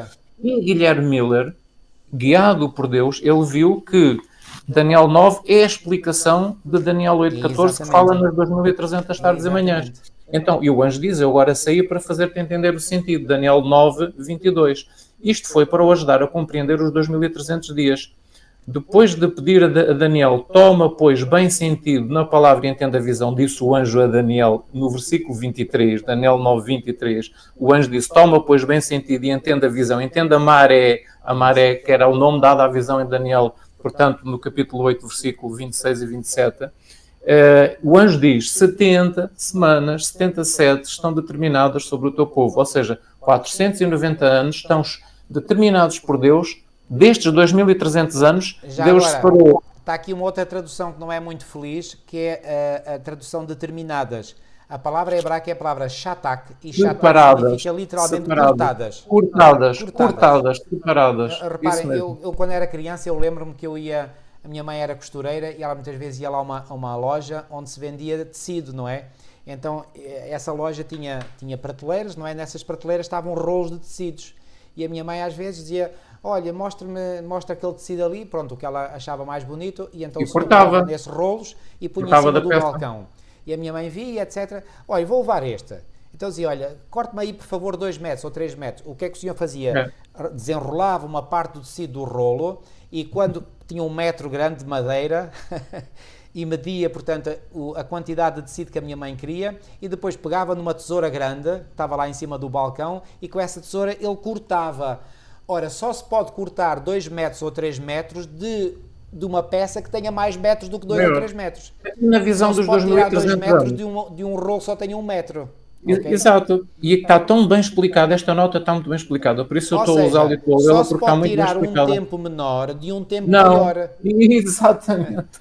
Qual é o tempo menor aqui? É o tempo das 70 semanas. Qual é o tempo maior? É o tempo das 2300 tardes e manhãs. Isso. Portanto, quando o anjo diz 70 semanas estão determinadas ou separadas ou cortadas sobre o teu povo e sobre a tua santa cidade, a palavra traduzida como determinadas literalmente significa cortadas ou separadas. 70 semanas, ou seja, 490 anos, devem ser cortados do quê? Da visão dos 2300 dias, obviamente. A única parte de Daniel 8 que Daniel não entendeu e que agora o anjo veio explicar. E visto que o ponto de partida das 70 semanas ou 490 anos era desde a saída da ordem para restaurar e edificar Jerusalém, disse o anjo em Daniel 9:25, Miller sabia que se tivesse essa data do tal decreto ou da ordem para restaurar Jerusalém, poderia saber, então, o início não só das 70 semanas, mas dos 2300 anos, onde as 70 semanas ou 490 anos estavam encaixados. Ou seja, o início dos 490 anos e das 70 semanas é o mesmo início dos 2300 anos. Se ele soubesse o início, saberia o fim. Ok. Então ele concentrou-se nesta pesquisa de descobrir o início. E eu agora vou dar outra explicação que os irmãos compreenderão porque que Daniel ficou tão doente, portanto, como diz aqui no final do capítulo 8 de Daniel. Diz aqui, Irmão, sem perder muito tempo, a resposta é simples. Porque ele sabia que os 70 anos do cativeiro estavam quase a terminar e que seria dada a ordem para a reconstrução do santuário, exatamente, do é isso templo. mesmo. Então, e Daniel disse assim, então, mas o profeta Jeremias disse que eram 70 anos e que depois Deus daria a ordem para que Jerusalém e o templo fossem reconstruídos. Então, mas afinal é 70 anos ou são 2300 anos? Exatamente. E isso baralhou, isso Baralhou ficou a mente dele. fez muita confusão na cabeça dele. Exatamente. Então agora vamos ter que esperar 2300 anos em vez dos 70 anos. Então vamos lá por partes. Em Daniel 8:27 diz assim: e eu, Daniel, enfraqueci e estive enfermo. Isso. Outra versão diz que ele ficou doente. E ficou doente porquê? Porque ele ficou baralhado na mente dele. Porque reparem bem, o que é que Daniel queria? Daniel sabia muito bem que a sua nação, a santa cidade, que era a cidade de Jerusalém, o templo do Senhor, que era a habitação do Senhor na cidade de Jerusalém, tinha sido totalmente demolido, tinha ficado em ruínas e, portanto, Daniel acreditava, com base na profecia de Jeremias, que, portanto, iria haver uma recuperação. Aliás... irmão, já agora pode ler aí o versículo 2 do capítulo 9. Exatamente, em 9:2, reparem, ou seja, ele ficou sem entender, final do capítulo 8, passado algum tempo, ele foi pegado no livro do profeta Jeremias e foi ler, e então ele disse isto, escreveu isto, Daniel 9:2. No ano primeiro do seu reinado, eu, Daniel, entendi, mais uma vez é o verbo bin, entendeu o quê? Entendi pelos livros, quais livros? Os livros do profeta Jeremias, que o número de anos de que falou o Senhor ao profeta Jeremias, em que haviam de acabar as assolações de Jerusalém, era de 70 anos. Não, ele sabia bem que o templo seria reconstruído depois disso, ou a ordem. Então agora, mas lá Daniel 8:14 dizia... e até 2300 tardes e manhãs, e o santuário será o quê? O que é que lá dizia? É que essa palavra, restaurado, purificado. 8:14 será purificado, que quer dizer também, ou pode ser traduzido por será restaurado. Isso. Então Daniel pensou, o quê? Então, mas é 70 anos? Ou é 2300 anos em que o santuário será... Em que santuário é que ele estava a pensar, irmãos? Ora, pensem bem.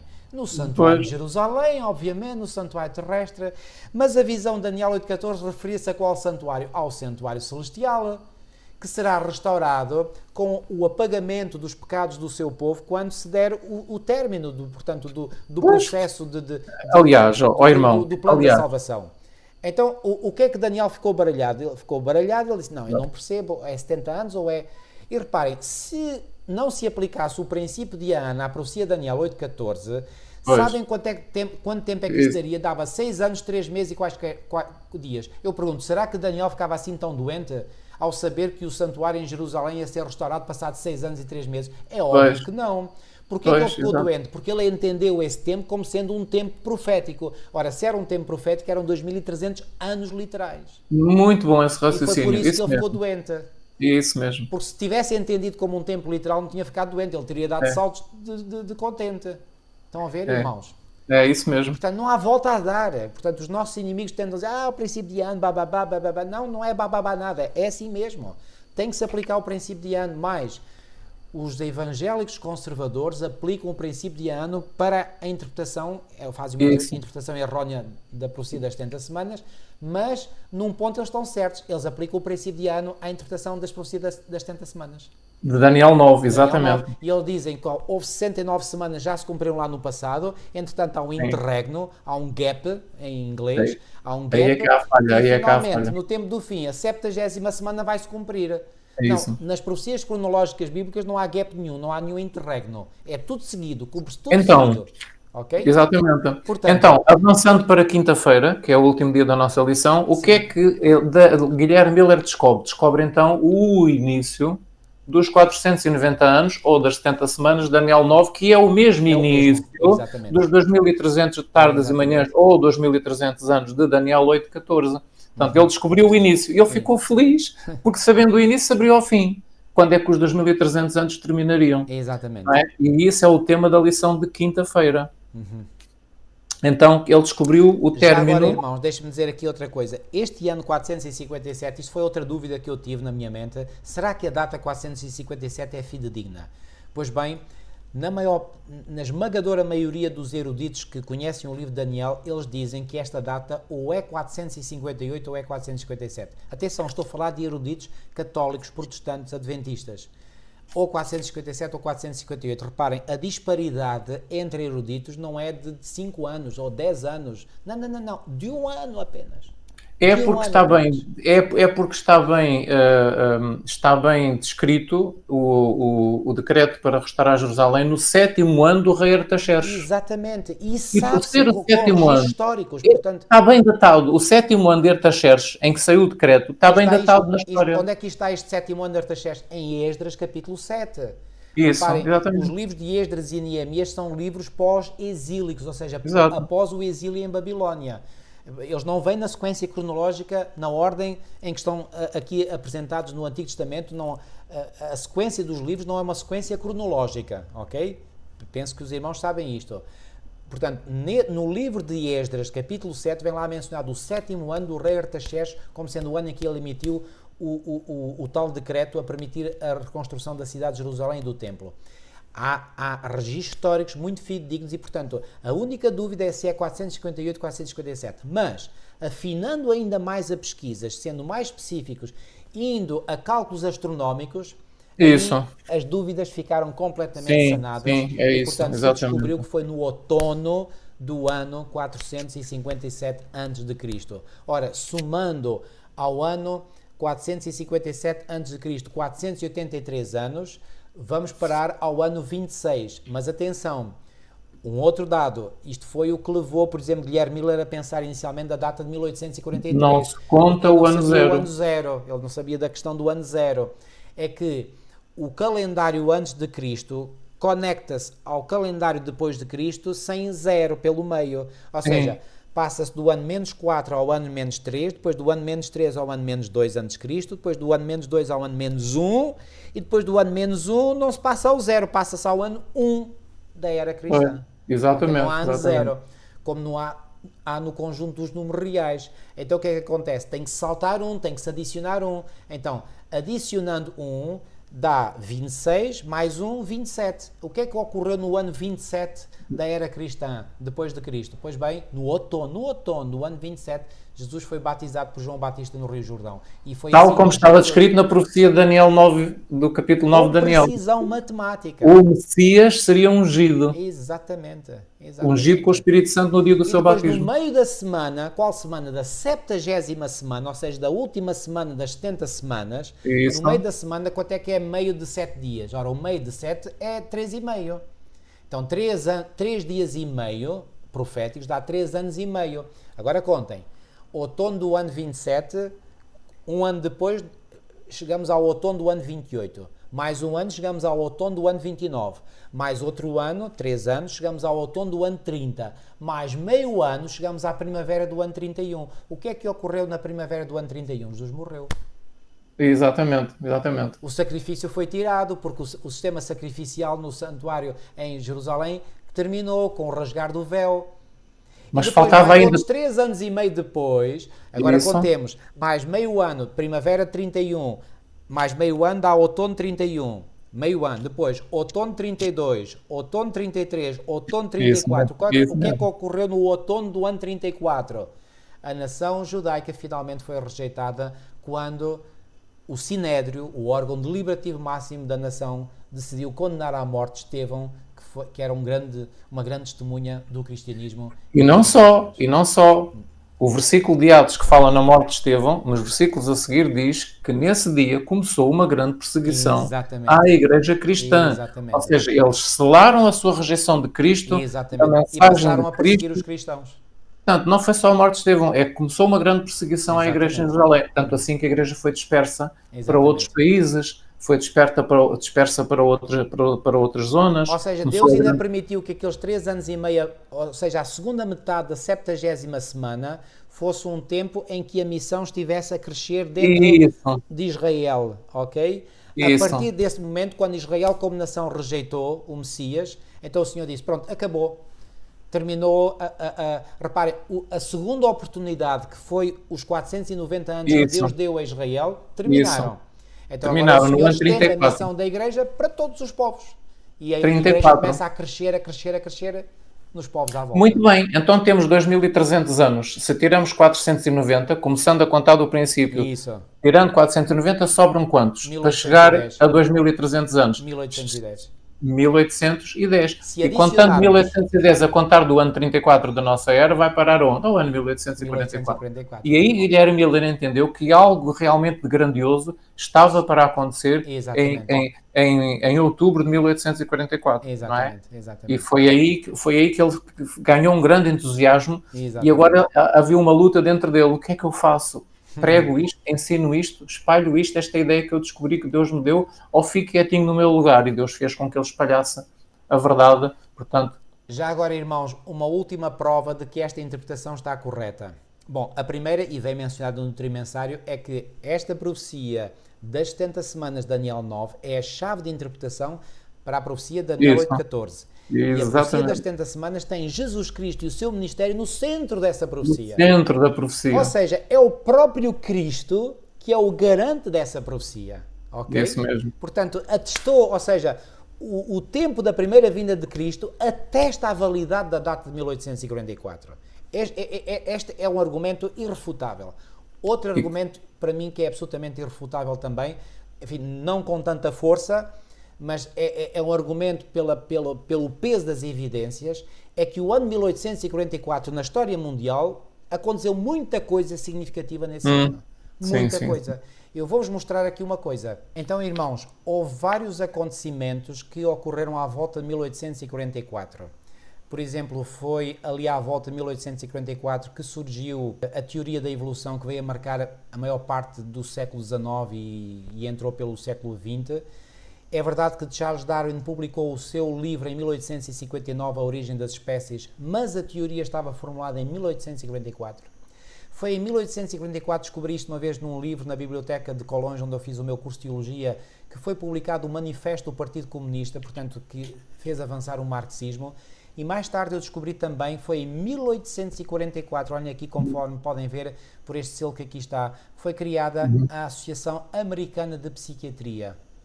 Eu pergunto, vocês acham que todas estas correntes, elas surgiram por acaso em 1844?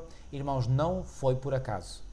O inimigo sabia o que é que estava a acontecer de significativo nesse ano, particularmente lá no céu, no santuário celestial, e aquilo que o Senhor estava a fazer aqui na terra, a suscitar o seu povo remanescente para veicular as verdades finais. E o inimigo apresentou movimentos ideológicos que vieram contrafazer, ou ser a contrafação daquilo que o Senhor estava para fazer.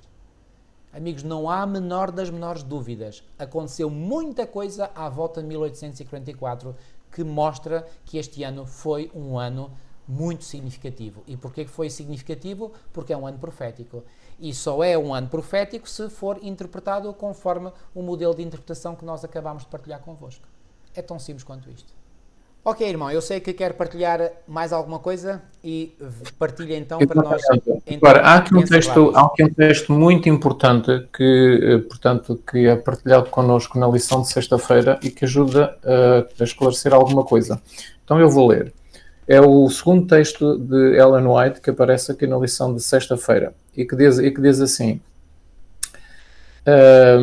Eu vou ler já agora o primeiro texto também, porque ajuda a compreender um pouco o segundo. Do mesmo modo que os primeiros discípulos, Guilherme Miller e os seus companheiros não compreenderam totalmente o significado da mensagem que apresentavam. Erros que há muito se tinham estabelecido na igreja cristã, por exemplo, o tal erro que eles acreditavam que o santuário mencionado na Bíblia, no Novo Testamento, que se refere à terra, e que o santuário era a terra, erros há muito se tinham estabelecido na igreja e impediam-nos de chegar a uma interpretação correta de um ponto importante da profecia. Isso. Portanto, se bem que proclamassem a mensagem que Deus lhes tinha confiado para transmitir ao mundo em virtude de uma errada compreensão do sentido, sofreram o desapontamento. Agora atenção ao segundo texto, que isto é muito importante para nós compreendermos porque é que Deus permitiu que isto acontecesse. Porque não há dúvida, porque é assim, podem fazer a pergunta, então, mas se Deus estava a conduzir a mente de Guilherme Miller, porque é que ele errou neste ponto? Porque é que Deus não lhe deu a compreensão totalmente correta, que não era a segunda vinda de Cristo no final dos 2300 anos, mas sim aquilo que nós iremos ver na lição da escola sabatina seguinte. Então o texto diz assim: mesmo assim, com estes erros na compreensão, Deus cumpriu o seu misericordioso propósito. Qual era o seu propósito? Está aqui ao longo do parágrafo que eu vou ler. Permitindo que a advertência do juízo fosse feita exatamente como foi.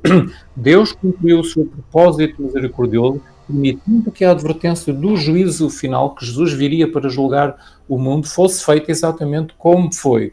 O grande dia estava próximo e, pela providência divina, o povo foi provado. Aqui está um dos primeiros objetivos que Jesus tinha em mente ao permitir que Guilherme Miller não tivesse visto que isso era uma compreensão errada do mundo protestante na época que o santuário era a terra, e permitiu que ele avançasse com essa ideia. O tempo estava certo, mas o acontecimento não. Porquê é que Deus permitiu? Muito bem, então vamos lá. O grande dia estava próximo e pela providência divina o povo foi, provado em relação ao tempo definido, para que lhes fosse manifestado o que estava no coração. Portanto, Deus permitiu para provar a Igreja no século XIX, para ver o que estava no seu coração. Amam ou não amam a segunda vinda de Jesus Cristo? Preparam-se ou não? Ou não querem saber? Portanto, este foi o primeiro ponto, para provar a Igreja. Vou continuar a ler. A mensagem era destinada, ou estava destinada, ou foi destinada a provar e purificar a Igreja, para a prova e purificação da Igreja. Então temos aqui um segundo ponto. Já tínhamos visto provado na linha de cima, agora vemos novamente, a mensagem estava destinada a provar a Igreja e a purificar a Igreja. Então, este erro que Deus permitiu que Guilherme Miller cometesse era para purificar a Igreja. Provar, purificar a Igreja. Vamos continuar a ler. A Igreja, deveria ser levada a ver se as suas afeições estavam postas neste mundo ou em Cristo e no céu. Então, o que é que Deus pretendia? Era levar a Igreja a ver, a examinar o seu coração e ver se realmente as suas afeições estavam no mundo ou estavam na vida eterna. Estavam no mundo ou estavam na segunda vinda de Cristo e na nova terra. Estão a ver? Portanto, este aqui, o terceiro ponto, levar a Igreja a ver se as suas afeições estavam postas neste mundo ou no céu. Continuando, professava amar o Salvador e deveria agora provar o seu amor. Ou seja, a Igreja, o mundo protestante, o povo do Senhor no século XIX, professava amar a Deus. E agora Deus deu esta prova para ver se o mundo protestante, o seu povo na época, no século XIX, se as suas afeições estavam postas neste mundo ou não. Portanto, professava amar o Salvador e agora tinham que provar que amavam o seu Salvador. Como? Provando como? Aceitando a mensagem, com entusiasmo, com prazer, não é? A linha continua. Estavam os crentes dispostos a renunciar às esperanças e ambições mundanas, acolhendo com alegria à volta do Senhor, ou não? Não é? Era isto que Cristo queria que a Igreja examinasse, que queria ver como é que a Igreja ia reagir e, ao mesmo tempo, que a Igreja se examinasse a si própria e visse se as suas afeições estavam nas coisas do mundo, como estavam naquela época, ou se realmente estavam em Deus. Então, Deus fez isto para despertar. E a linha continua. A mensagem tinha como finalidade capacitá-los.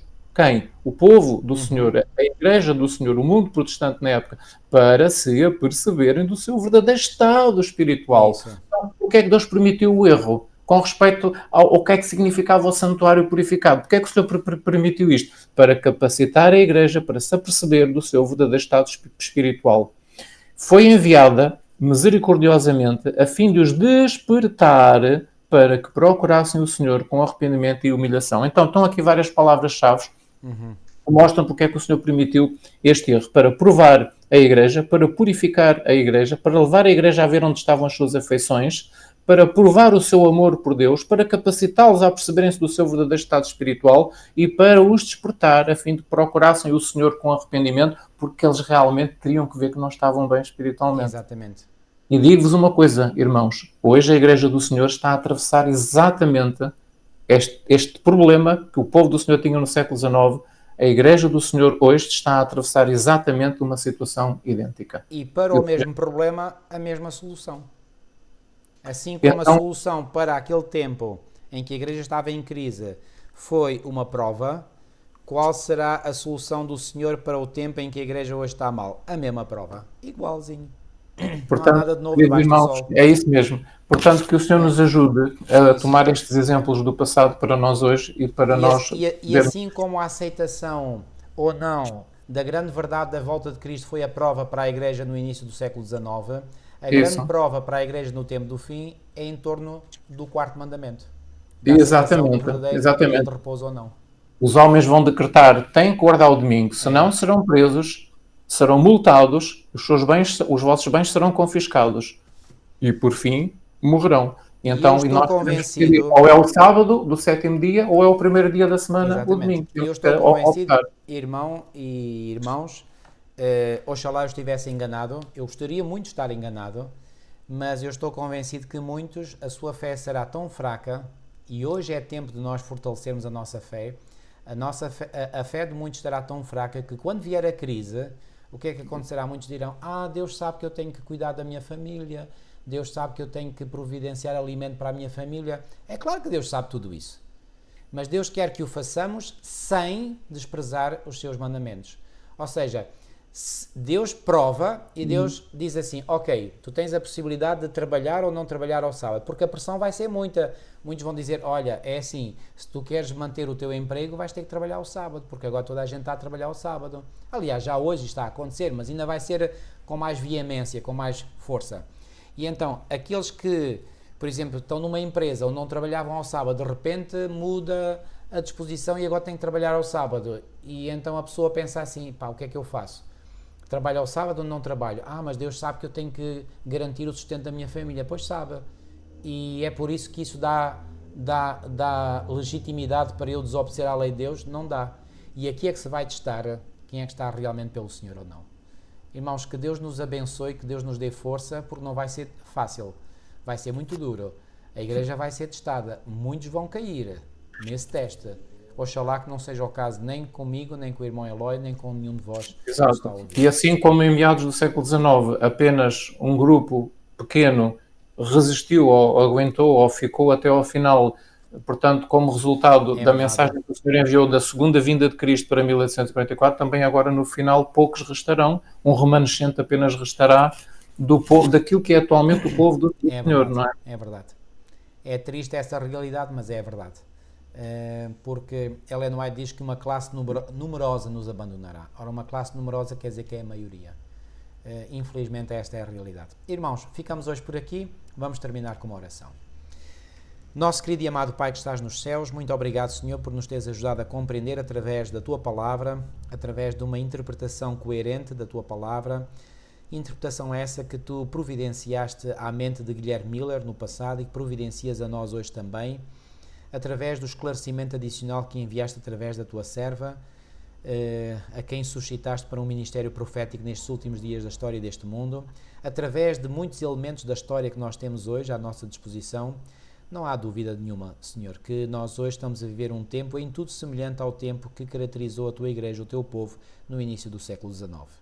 Ó bom Pai, queremos-Te pedir que nos fortaleças a nossa fé, que venhas, Senhor, a firmar os nossos passos nos Teus caminhos e na Tua verdade, para que nada nem ninguém nos possa abalar quando vier os momentos da prova. Ó Senhor, sabemos que virá um grande teste ao mundo e particularmente ao Teu povo. Ajuda-nos, Senhor, a permanecermos firmes e leais a Ti, aconteça o que acontecer. Fortalece-nos, pois, livra-nos de todo o mal, é o que nós te pedimos e pela fé te agradecemos, em nome de Jesus. Amém. Amém. Ok, amigos, ficamos aqui por hoje. Até para a semana que vem. Deus vos continue a guiar e a abençoar grandemente. Até para a semana. Deus vos abençoe.